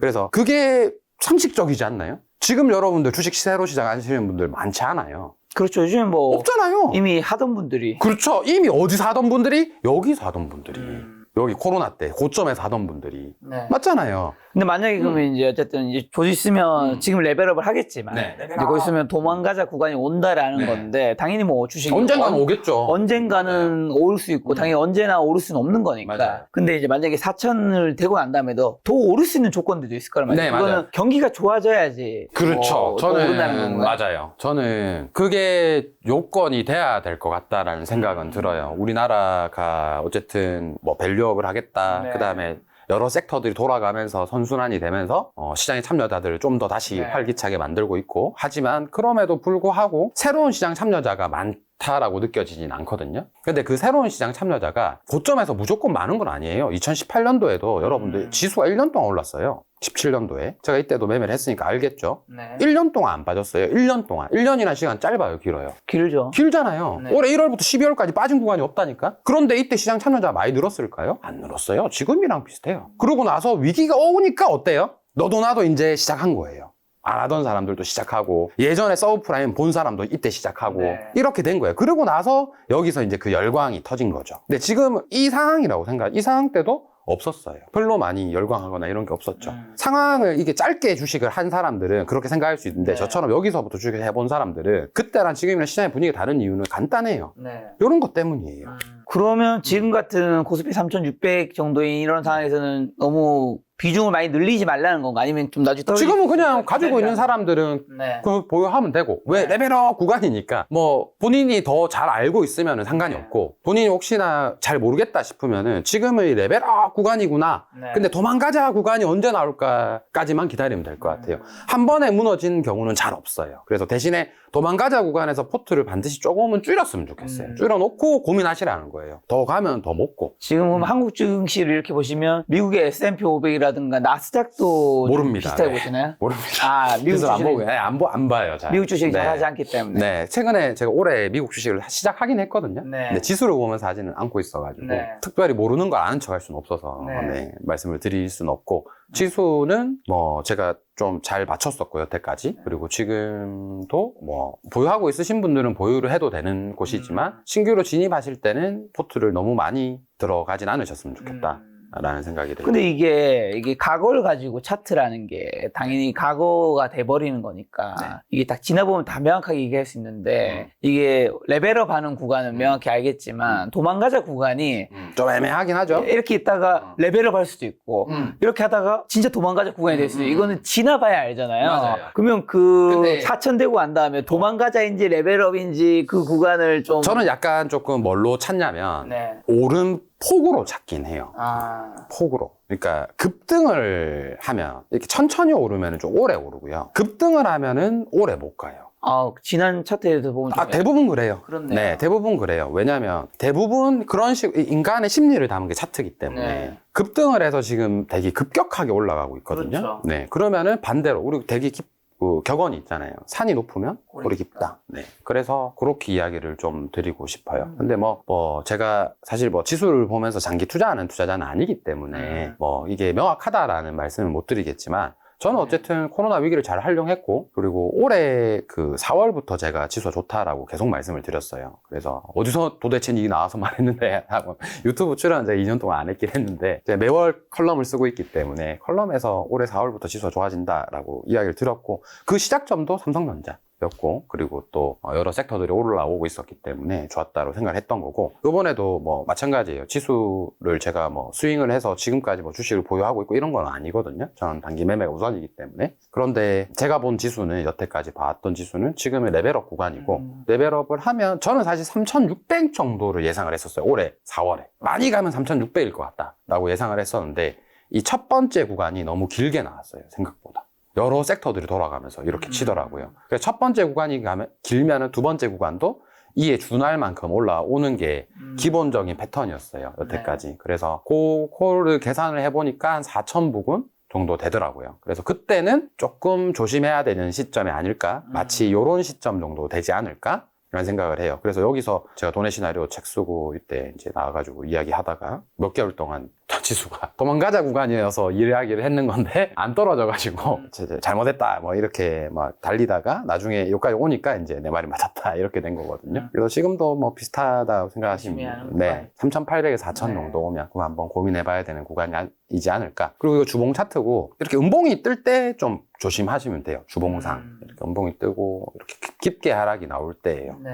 그래서 그런 구간이 여기서 한번 나왔었죠. 그리고 쭉 올라가서 여기서도 사실 더 내려왔으면 도망가자 구간이 될 수도 있었어요. 근데 그런 구간이 아니었죠, 결국에는. 그래서 그냥 기다리시면 돼요. 이게 한 여기까지 쭉 오르고 나서 한번 쭉 밀릴 때까지 기다리셔도 돼요. 왜냐하면 반등 한 번은 나와요. 그때 포트를 정리하셔도 나쁘지 않을 것 같다. 이렇게 생각을 합니다. 자, 김정문 작가님과 평범하지만 부자가 되고 싶어. 이 책에 관해서 이야기 나누고 주식도 이야기했지만 또 책 밖에 이제 개인의 이야기도 좀 여쭤보고 싶은데 정말 다양한 뭐 창업가 분들도 만나고 뭐 유튜버 그다음에 성공한 투자자분도 많이 만나셨을 텐데 이제 40대 저희가 동갑이니까 이제 곧 중반이잖아요. 맞아요. 네. 슬프다 저희가 그죠? 82년생인데 어느 정도 이제 경제적 자유도 달성한 지 꼭 30대 중반에 달성하셨잖아요. 거의 한 10년 정도 되셨는데 좀 경제적 자유 뭐 부자가 되는데 아니면 된 이후에 어떤 사람을 좀 곁에 두고 어떤 사람을 좀 피하고 싶으세요? 인간관계가 되게 중요하잖아요. 네네. 저는 사실 사람을 곁에 두고 멀리하고에 대한 개념은 없는 것 같아요. 왜냐면 이미 제 주변에 있어서 힘든 친구들은 이미 다 떠나갔기 때문에 지금 상황에서는 있어도 힘든 게 무슨 말이에요? 그 옆에 있으면 불편한 나를 힘들게 하는 사람들이 있잖아요. 네. 시기 질투하거나 뭐 아니면은 조금 깎아내리는 사람들이 있어요. 네네네. 그래서 그런 사람들은 이미 다 정리가 된 상황이고 네. 그리고 저는 또 이 이야기를 꼭 해드리고 싶어요. 뭐냐면 사람들이 되게 처음부터 불필요한 뭐 인맥이나 이런 사람을 곁에 안 둬야 된다라고 이야기를 하잖아요. 흔히들 그렇게 이야기를 해요. 그 얘기 많이 하죠. 네, 근데 그거는 그렇게 되나요? 그러니까 그게 의식적으로 그렇게 하면서 해오셨어요, 네. 여태까지? 뭐 그래도 어느 순간에는 좀 너무 아닌 것 같은 인간관계는 좀 덜 만나려고 하거나 좀 줄이려고 하거나 노력은 하죠. 부자가 되고 나서. 뭐 부자가 되고 나서라기보다 경제적 자유를 달성해 나가는데 방금 말씀하신 시기 질투도 있고 아니면 부정적인 이야기를 하시는 분들도 있고 술을 너무 좋아한다든가 왜냐면 술 많이 마시는 친구가 옆에 있으면 나도 당연히 마시게 되고 영향을 받잖아요 우리가. 글쎄요, 저는 조금 제가 평범해서 그런지 모르겠어요. 네. 저는 사람으로 인해서 그렇게 크게 많이 스트레스를 받지는 않아요. 이 사람이 너무 부정적이니까 내가 옆에 있으면 안 돼. 이런 생각을 하면서 살지는 않았던 것 같아요. 차라리 그거는 오히려 내가 어느 정도 경제적 자유를 이루고 나서 더 불편해지는 관계들이 있잖아요, 사실은. 소득이 안 맞다거나 아니면은 뭔가 좀 문제가 있는 부분들이 생기긴 하더라고요. 근데 그거는 부자가 되고 나서 이야기고 부자가 되는 과정 중에서는 불필요한 관계를 끊었던 적은 없던 것 같아요. 차라리 불필요한 시간을 줄였던 게 있는 거지. 시간을 줄였다. 네, 불필요한 시간을 줄인 거지 불필요한 관계를 줄이진 않았어요, 저는. 왜냐면은 불필요한 관계를 사실 내가 안 보면 그만인 거거든요. 그리고 그걸 안 본다고 해서 부자가 되는 것 같진 않아요. 불필요한 시간을 줄여서 필요한 시간으로 만드는 게 부자가 되는 과정인 거지 불필요한 관계를 끊는다고 부자가 된다? 이건 아닌 것 같아요. 불필요한 시간을 줄이다 보면 그 시간을 주로 불필요한 걸 함께하는 친구도 있으니까 예를 들면 뭐 게임을 혼자 하진 않을 테니까 게임을 함께하는 게임을 하는 게 뭐 부자나 경제적 자유를 달성하는데 긍정적인 거라고 말할 수는 없잖아요. 아무래도 뭐 모든 일이 플러스 마이너스가 있지만 그래도 게임을 줄이든 술을 줄이든 뭘 줄이면 그걸 함께하는 친구도 사실은 그 시간을 줄여지는 게 어떻게 보면 시간을 멀리한 거라고 볼 수도 있지만 관계도 약간 멀어지는 부분이 있죠. 되게 많은 사람들이 저한테 그런 이야기를 하긴 해요. 저는 되게 많은 일을 하잖아요. 장사도 하고 사업도 하고 주식도 가르치고 책도 쓰고 엄청 많이 일을 하는데 어떻게 대표님 그렇게 많은 일을 하면서 친구들 만날 거 다 놀고 술도 마실 만큼 먹고 여기저기 다 다니냐 이런 이야기를 되게 많이 해요. 그래서 저는 그렇게 이야기를 하고 싶어요. 이거를 의식적으로 누군가의 관계를 줄이는 게 아니라 내가 필요한 시간에는 내가 필요한 시간만큼을 쓰고 다른 걸 하면 돼요. 근데 이거를 누가 안 좋은 사람이다 누가 좋은 사람이다 이렇게 구분 짓는 것 자체가 저는 처음에는 좀 무의미하다라고 보거든요. 이게 왜 무의미하냐면 괜히 사람을 그렇게 구분했다가 배울 수 있는 것들을 저는 많이 놓친다고 생각해요. 내가 이 친구가 별로 나하고 안 맞는다고 생각했는데 나중에는 배울 수 있는 것도 있었네 라는 것도 생기는 거고 그래서 그거를 지금 바로 판단해가지고 내가 이걸 구분 짓는다라는 거는 사실 의미가 없는 것 같고 그러면 어떤 사람을 곁에 두고 어떤 사람을 피하고 싶은지가 경제적 자유를 달성하는 과정에도 의미가 없고 달성한 이후에도 의미가 없다는 건가요? 네, 저는 친구들이랑 쓸데없는 이야기하는 거 제일 좋아합니다. 네. 그 주식 이야기 안 하고 정치 이야기 안 하고 그냥 막 우리 학교 때 놀았던 거 이야기하고 그냥 친구들이랑 그냥 쓰잘데기 없는 이야기하는 거예요. 그런 시간이 이제 그거는 중요하고 의미 있는데 제 질문은 정확한 거는 우리가 살면서 아마 근데 김종부 대표님도 저랑 함께 알고 지낸 지가 한 5년 정도가 넘어가는데 인간관계가 안 중요하다고 생각하시진 않잖아요. 20년 됐다고요. 네. 인간관계가 중요하다고 생각하잖아요. 중요하다고 생각해요. 네, 그렇죠. 그래서 제 질문은 그 친구들과 추억을 이야기하고 함께 뭐 쓰잘데기 없는 얘기하면서 그게 행복한 거죠.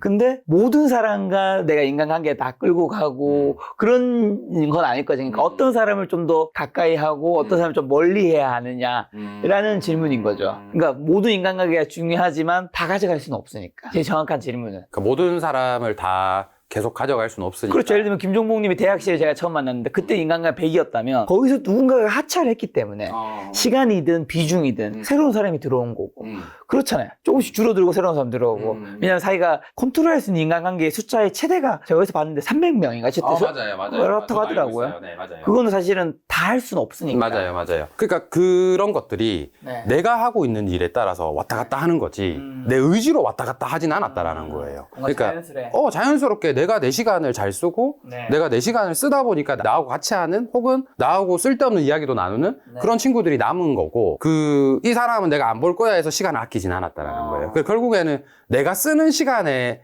방향과 양에 따라서 내 주변 사람들이 바뀌는 거지 내가 이 사람은 싫어 저 사람은 좋아 이 사람은 친하게 지내야 돼 이 사람은 안 친하게 지낼 거야 이게 중요한 게 아니라는 거예요. 어떻게 보면 내가 대표님이 하시는 일과 목표에 맞아요. 맞는 사람들로 그냥 자연스럽게 가는 거지. 그러니까 내 시간을 쓰는 게 더 중요하다는 거예요. 그러니까 예를 들어서 김 작가님도 유튜브를 하니까 유튜브 사람들을 많이 만났을 때가 있을 거고 지금은 또 경제 일을 하니까 경제 사람을 많이 만나는 거잖아요. 근데 그게 그 유튜브 때 내가 경제 사람 저 사람을 만나서 활용하고 이 사람이랑 안 만나야지 이런 거 아니잖아요. 그래서 내 시간을 어떻게 보내는 게 훨씬 더 중요한 거지. 어떻게 보면 나의 목표와 일의 맞아요. 방향성. 맞아요. 그게 사람을 정하는 거지 사람을 정해서 내가 일을 하는 건 아니라는 거예요. 그래서 저는 늘 그런 이야기를 하는 분들이 조금 이해가 안 되던 게 본인들도 그렇게 이 사람 안 보고 이 사람 더 보고 이렇게 살았나? 나는 안 그런 것 같은데? 그냥 하다 보니까 내 일에 더 집중하다 보니까 필요한 사람들이 남고 또 떠날 사람들은 그냥 떠나고 이랬던 것 같더라고요. 그래서 그게 훨씬 더 관계라고 얘기했을 때 많은 분들이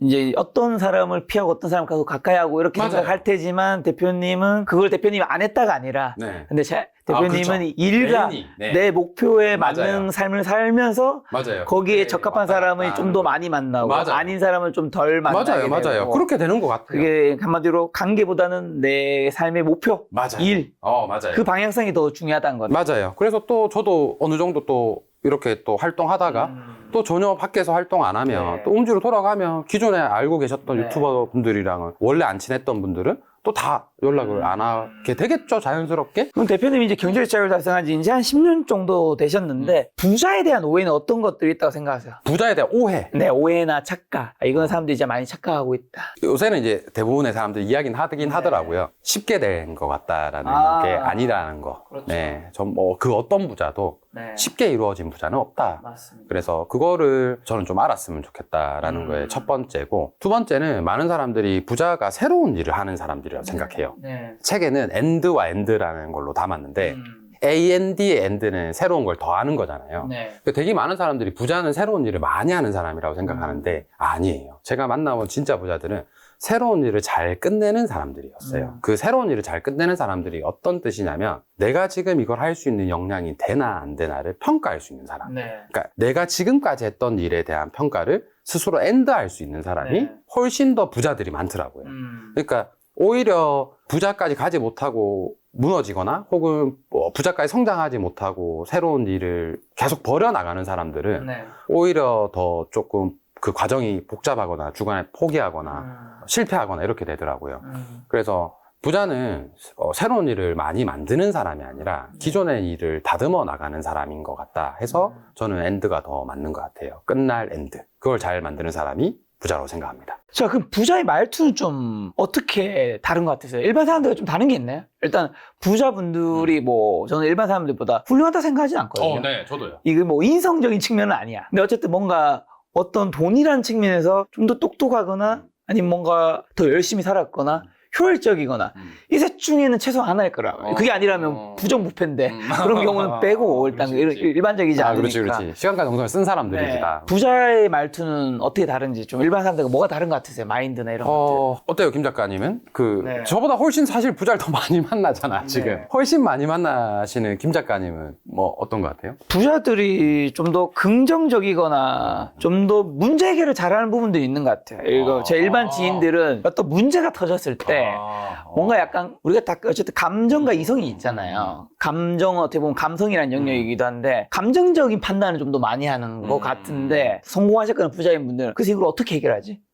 이 해결책을 그래서 보통 우리가 이 대표님 쓰신 평범하지만 부자가 되고 싶은 이 책에서도 창업에 대한 얘기를 하는데 창업가의 가장 중요한 역량 중 하나가 탑1으로 아마 꼽으시는 모든 분들이 문제 해결 역량 얘기하거든요. 그게 조금 탁월한 부분이 있는 것 같아요. 부자가 된 사람들의 특징은 되게 어렵진 않은 것 같아요. 흔들리지 않은 것 같아요.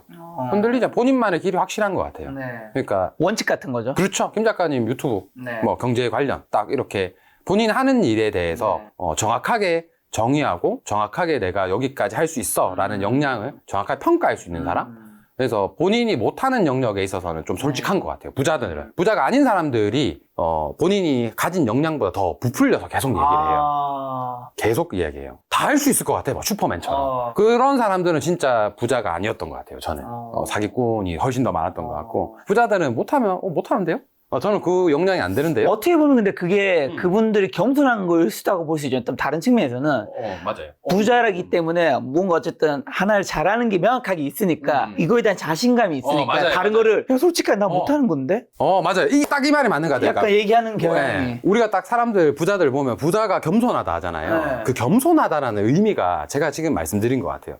못하면 못한다고 솔직하게 얘기하고 내가 할 수 있는 거 안에서 얘기하는 거. 잘한다고 얘기하고. 맞아요. 잘하는 부분은 내가 이거 정도는 잘한다. 이렇게 딱 정의를 스스로 내리는 분들이 부자의 어떻게 보면 특징인 것 같아요. 겸손하다라는 표현보다는 그러면 메타인지가 좀 뛰어나다. 그렇죠. 자신에 대해서 객관적으로 좀 맞아요. 인지를 한다가 더 맞는 표현일 수 있겠네요. 네, 그래서 뭐 문제 해결 능력, 뭐 겸손하다, 뭐 메타인지 능력 다 똑같은 이야기인 것 같아요. 크게 보면은. 그래서 부자들은 약간 좀 본인의 흔들리지 않는 것들이 있고 할 수 있는 것과 할 수 없는 것을 정확하게 얘기를 하는 사람들이 부자였던 것 같아요. 자, 그러면 이제 부자가 되기 위해서 없애거나 끊어야 하는 거, 좀 하지 말아야 되는 거는 뭐라고 생각하세요? 뭐 좀 어떤 거를 좀 없애고, 저는 이제 우리 주식 투자도 대표님이 늘 성공하는 거 아니잖아요. 네. 저는 주식 투자를 잘하는 사람은 단타든 뭐 가치 투자, 성공 투자, 성장주 투자든 확률이 높다고 생각하거든요. 그럼요. 확률이 일반 사람들보다 더 높은 데는 확률이 높은 게 반복되면 돈을 벌 확률이 시장이 높아지는 되는 거니까 이런 것도 저는 뭔가 없애거나 끊다고 해서 성공한다가 아니라 확률이 조금씩 올라가는 확률이 올라가는 성공하는 방법. 그렇죠. 확률이 올라가는 성공하는 뭔가 방법. 내가 뭐 돈을 버는데 해가 되는 것들 안 하면 그거 안 한다고 해서 성공하는 건 아니죠. 맞아요. 근데 안 하면 안 할수록 성공하는 확률은 조금씩 높아지겠죠. 당연히. 저는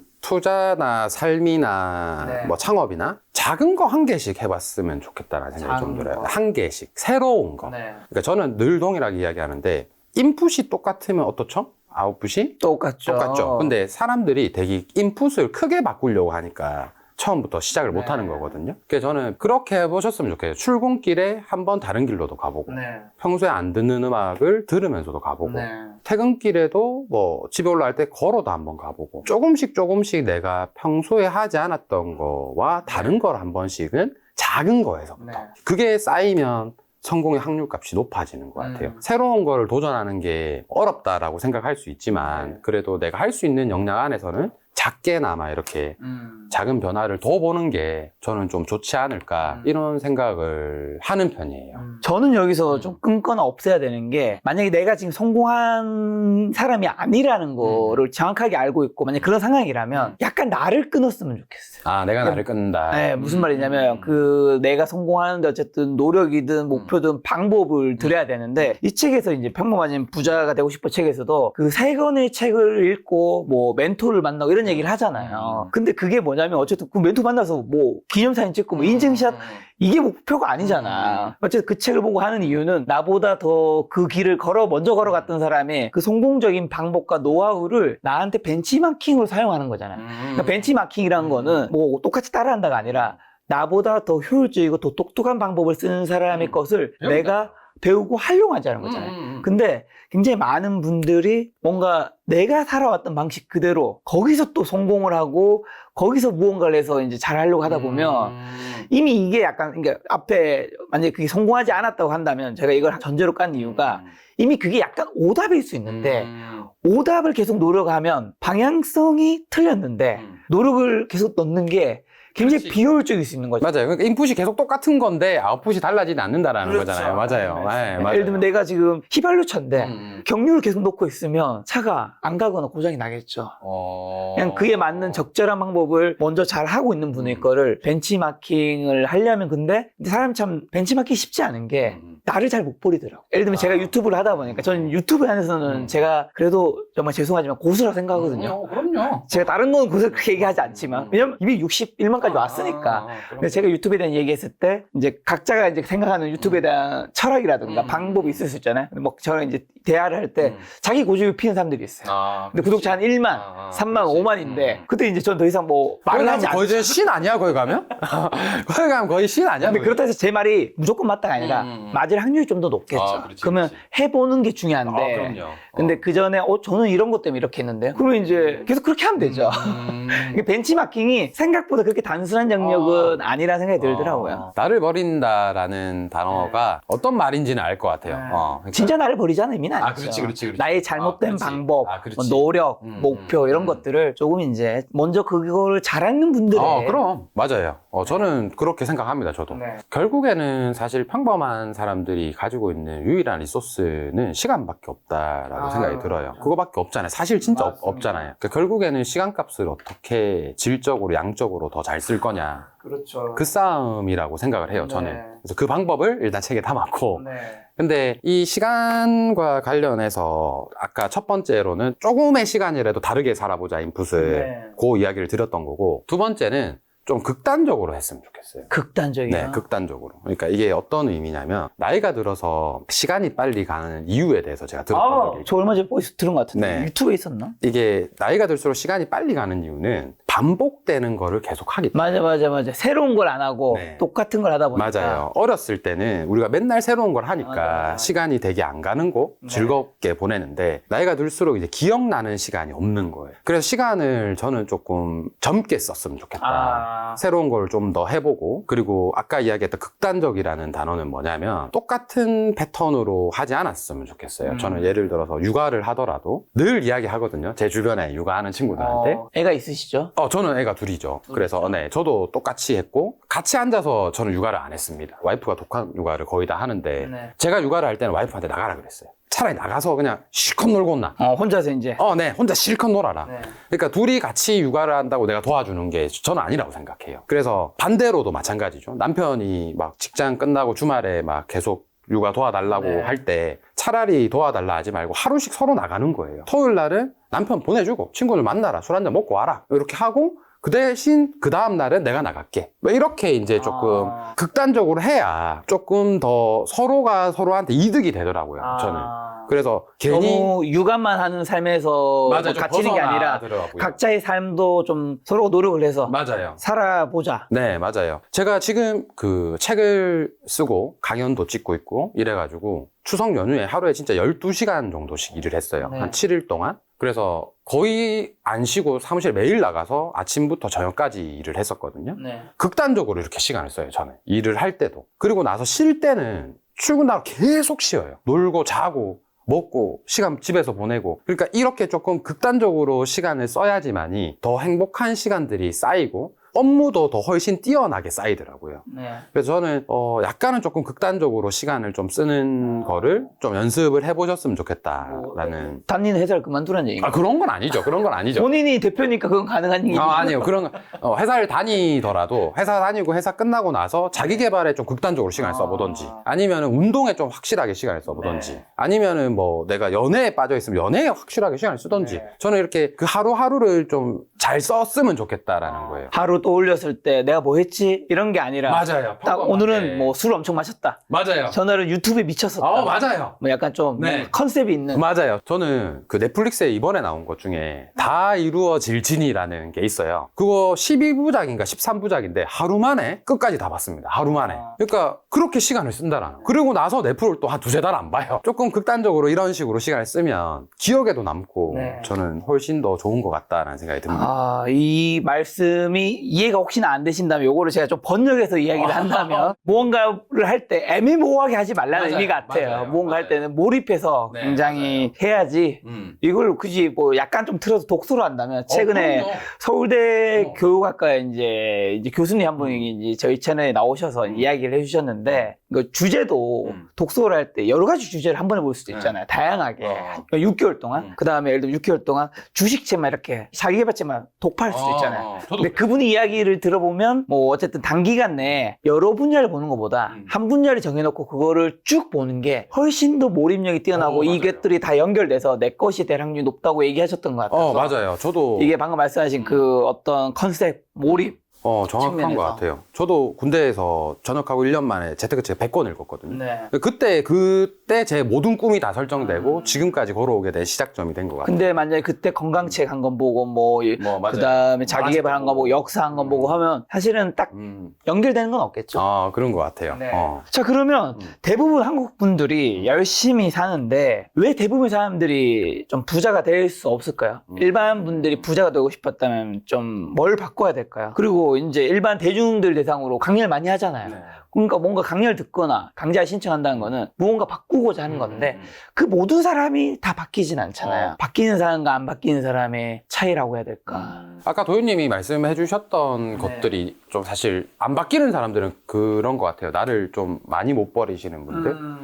근데 그것도 잘못됐다라고 표현하기 잘못된 건 아니죠. 맞아요. 그러니까 이게 되게 좀 애매한긴 하더라고요. 근데 더 효율적인 방법이 있을 수 있다? 있는데 그거를 좀 비효율적으로 갈 수도 있고 결국 우리가 흔히 이야기할 살아남는 자가 강한 거라 하잖아요. 네. 강한 자가 살아남는 게 아니라 네. 살아남은 자가 이게 뜻하는 바가 꾸준히 한다라는 거거든요. 근데 꾸준히 한다라는 게 굉장히 어려운 일이죠. 네. 근데 저는 꾸준히라는 거를 이렇게 생각하셨으면 좋겠어요. 매일같이 똑같은 양을 꾸준히 하는 게 아니라 하루는 이만큼 하고 하루는 요만큼만 하고 하루는 더 작게 하고 또 하루는 더 많이 하고 이렇게 그 속에 잔심이라 그러죠. 우리가 잔심을 남겨놓기만 하면 돼요. 그래서 그거를 좀 생각하셔서 너무 내가 계속 똑같은 루틴을 해야지만이 성공할 거야 이렇게 생각하지 마시고 네. 포기하지 않고 조금씩이라든 양이랑 상관없이 오늘 하루는 좀 힘들면 뭐 좀 쉴 수도 있고 네. 오늘 하루 좀 컨디션 좋으면 2-3시간 공부할 수도 있고 네. 이렇게 해서 끝까지 좀 이뤄나가는 게 더 중요하지 않나. 그게 부자가 되는 방법 중에 가장 좀 중요한 방법이지 않나 이렇게 생각을 합니다. 자, 그리고 이제 대표님 같은 경우는 이제 대중 강연도 많이 하시니까 요즘에 많은 분들이 중산층에 대해서 한국 분들이 특히 중산층을 되게 높게 뭔가 가격 자체를 자산을 올려치기를 한다고 해야 되나? 네. 그러니까 요즘에는 뭐 자산 50억 있으면 그게 무슨 부자냐? 야, 10억이면 완전 서민이지 뭐 이렇게 얘기하는 분들이 굉장히 많단 말이죠. 네. 왜냐면 그럴 수밖에 없는 이유 중 하나는 우리가 다른 사람의 삶을 요즘에 인스타나 유튜브를 통해서 보는데 사실 거기에 뭐 돈 없는 사람이 뭐 자기 삶을 잘 보여주진 않을 테니까. 그 다음에 내 주변에 꼭 사실 몇 명 없는데 보여주는 사람들은 다 맞아요. 부자고 뭐 좋은 데 살고 하니까 명품 사고 해외여행 갔다 오니까 부자가 많다고 생각하는 것 같은데 제가 찾아보니까 2024년 기준 순자산 상위 0.1%가 86억 이게 커트라인입니다. 상위 1%가 33억, 상위 10%가 10억 5천이에요. 그리고 평균 순자산은 약 4억 4천 정도 되고 중위는 이제 중간인 거죠. 한 2억 3, 4천인 건데 사실 상위 10%면 10억이라고 하면 사실 요즘 세상에 10억이 부자가 아니라고 볼 수 있는 금액이긴 하지만 사실 상위 10%라는 거는 학교에서 100명이 있으면 내가 10등하게 된다는 거면 중위권은 절대 아니거든요. 10%. 최상위는 아니더라도 그렇지. 상위권에 해당된단 말이죠. 상위권에. 그러니까 상위 10%면 서울이라면 좀 얘기가 달라지겠지만 전국을 가지고 평균을 이야기를 했을 때는 그래도 꽤 괜찮게 살고 있다라고 봐야 되는데 만약 이 금액에 해당되는 분들이 실제로 그렇게 생각하냐고 물어보면 아마 대부분 아닐 거라고 한단 말이죠. 요런 현상 좀 어떻게 보세요? 저는 좀 약간 안타까운 한국의 현실이라고 생각되기도 하고요. 근데 이게 조금 제가 말씀을 드리자면 우리 여기 김작가 TV를 보시는 분들이나 네. 우리가 대부분 경제 채널은 중복 구독이거든요. 그렇죠. 그러니까 김작가 TV 보면 뭐 또 부동산 또 어느 네. 부분을 볼 수도 있고 또 이런 비슷한 돈과 관련된 경제와 관련된 걸 구독하시는 분들이에요. 네. 근데 거기서 활동하시는 분들이 이미 10%예요. 그러니까 저는 평범하신 분들을 많이 만나잖아요. 그러니까 이런 거 신경 안 쓰시는 분들도 정말 많아요. 근데 이거는 김 작가가 보는 거, 네. 그리고 김 작가 주변 환경, 네. 그리고 김 작가 채널에 오는 사람들, 내 이야기인 거고. 아마 시청자분들 자체가 맞아요. 상위일 확률이 맞아요. 높다. 이미 상위인 확률이 높고. 왜냐면 그거에 관심을 가진다는 자체가. 맞아요. 그게 이미 상위 10%이기 때문에 네. 그 상위 10% 안에서 이야기가 나오니 네. 이런 현상이 좀 일어나는 거고 일반적으로 제가 만나보는 그냥 진짜 평범하신 분들은 네. 사실 이 김 작가 채널도 안 봅니다. 모르시는 분들이 훨씬 많고 그래서 그런 분들에게 또 네. 이런 이야기는 또 완전 또 다른 이야기이기도 해요.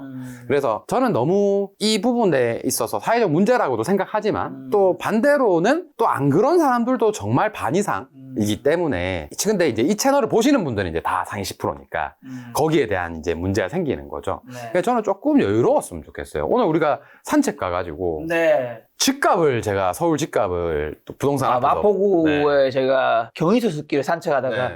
옆에 부동산이 있어서 네. 제가 이제 친구인데 대표님이 이제 대구에 사시니까 아.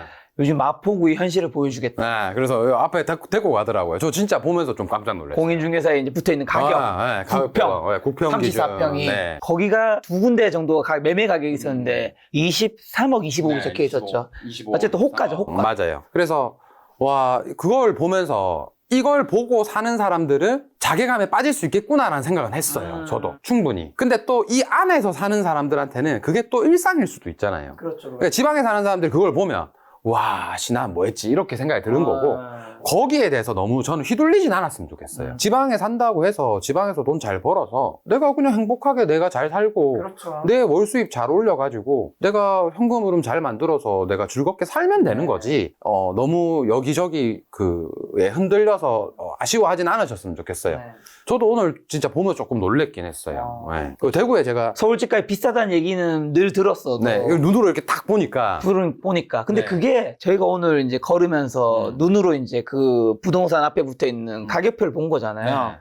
그게 제가 생각했을 때는 일반 분들이 인스타에서 누군가의 자랑을 보는 장면과 좀 비슷할 수 있겠다. SNS 그렇지. 포스팅가 그렇지. 뭐 누군가는 페라리 막 차 보여주고 있고 뭐 호텔, 뭐 하와이, 뭐 결혼식장 화려한 뭐 이런 이야기를 해도 될지 모르겠는데 네. 부동산만 가지고 부자가 되시는 분들이 그렇게 넉넉한 삶을 산다라고 저는 생각 좀 안 해요. 부동산은 어쨌든 묶여있는 자산이고 내 소득이 먼저 커지지 않으면 부동산 투자로 인해서 뭐 버티면서 사시는 분들도 있는데 아끼면서 근데 거기에 대한 행복을 느끼는 분들은 또 그렇게 사시고 그러니까 중요한 건 그건 것 같아. 이게 어쨌든 우리가 SNS를 그렇다고 다 끊어야 되는 건 아니잖아요. 그렇지. 그렇죠. 요즘에 인간관계 창구 중 하나가 그건데 결국에는 그 SNS에서 뭔가 친구들의 일상 아니면 성공한 사람들의 일상을 보면서 어쨌든 이게 하나의 자극점이라면 그거를 나에게 비교의 에너지로 가져온 분들이 있을 거고 질투라든가 아니면 내가 열심히 살게 해야 되겠다는 동기부여라든가 자극제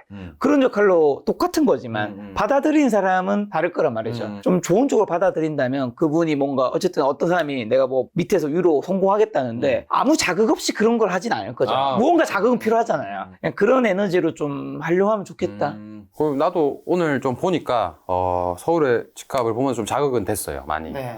그래서 서울 안 샀나 이런 생각도 사실 좀 했었고 네 가치마다 서로 다 다른 거니까 네. 그래서 저는 뭐 지금 충분히 거주의 목적으로 잘 있습니다. 자, 마지막으로 이제 대표님 40대 중반에 이제 자녀도 2명 있으시고, 사랑하는 아내분도 있으시고, 대표님이 돈을 버는 이유가 개인의 안위를 위해서도 있겠지만, 내 가족, 내 자녀들이 행복하게 살아가기 위해서, 더 잘 살게 하기 위해서 돈을 버는 부분도 굉장히 클 텐데, 이 돈 버는 게 쉽지 않잖아요. 네. 그 돈이 누가 나한테 몇십 몇백만 원도 그냥 주는 경우는 거의 없단 말이죠. 이 돈이란 뭔지, 이 돈에 대한 현실, 돈은 얼마나 처절한 것인지 뭔가 돈에 대한 이야기 한번 딱 해주신다면 저는 되게 돈이 되게 무서운 거라 생각합니다. 돈이 없으면 저희 이제 뭐 처음으로 영상에서 이제 녹화론 얘기하는데 저희 아버지께서 이제 얼마 전에 이제 소천을 하셨는데 그거 이야기를 제가 제 영상으로도 만들어서 올렸었고 그다음에 게시물에도 올렸었는데 저희 아버지가 가시기 전에 이제 그러면 병원에 있을 거잖아요. 그럼 병원에 있는 동안 어떤 호실에 있을 것인지 그다음에 얼마나 치료를 받을 것인지 말 것인지 그다음에 어떤 케어를 받게 할 것인지 이거는 제가 사랑하는 마음과는 무관한 영역이거든요. 그러니까 내가 사랑하는 마음이 있는 만큼 해줄 수 있겠지만 결국에는 거기에는 다 돈이 간여가 되니까 내가 뭐 사랑하는 마음이 엄청 크다 해서 근데 내가 해줄 수 없으면 현실적으로 되게 힘들어지는 거죠. 그때 저는 그래서 병원비가 사실은 달에 꽤 많이 나갔거든요. 그럼에도 불구하고 저는 최대한 해드리려고 했던 게 당연히 제 사랑하는 아버지에게 최고로 그래도 마지막 가신 게 좀 그래도 좀 편안했으면 좋겠다. 왜냐하면 이미 힘든 상황이니까 마지막 가신 게 편안했으면 좋겠다는 생각에 했는데 근데 이 돈이 내 마음과는 무관한 거구나. 이 예를 들면 뭐 A부터 E까지 있으면 하나씩 다 끊기는 거잖아요.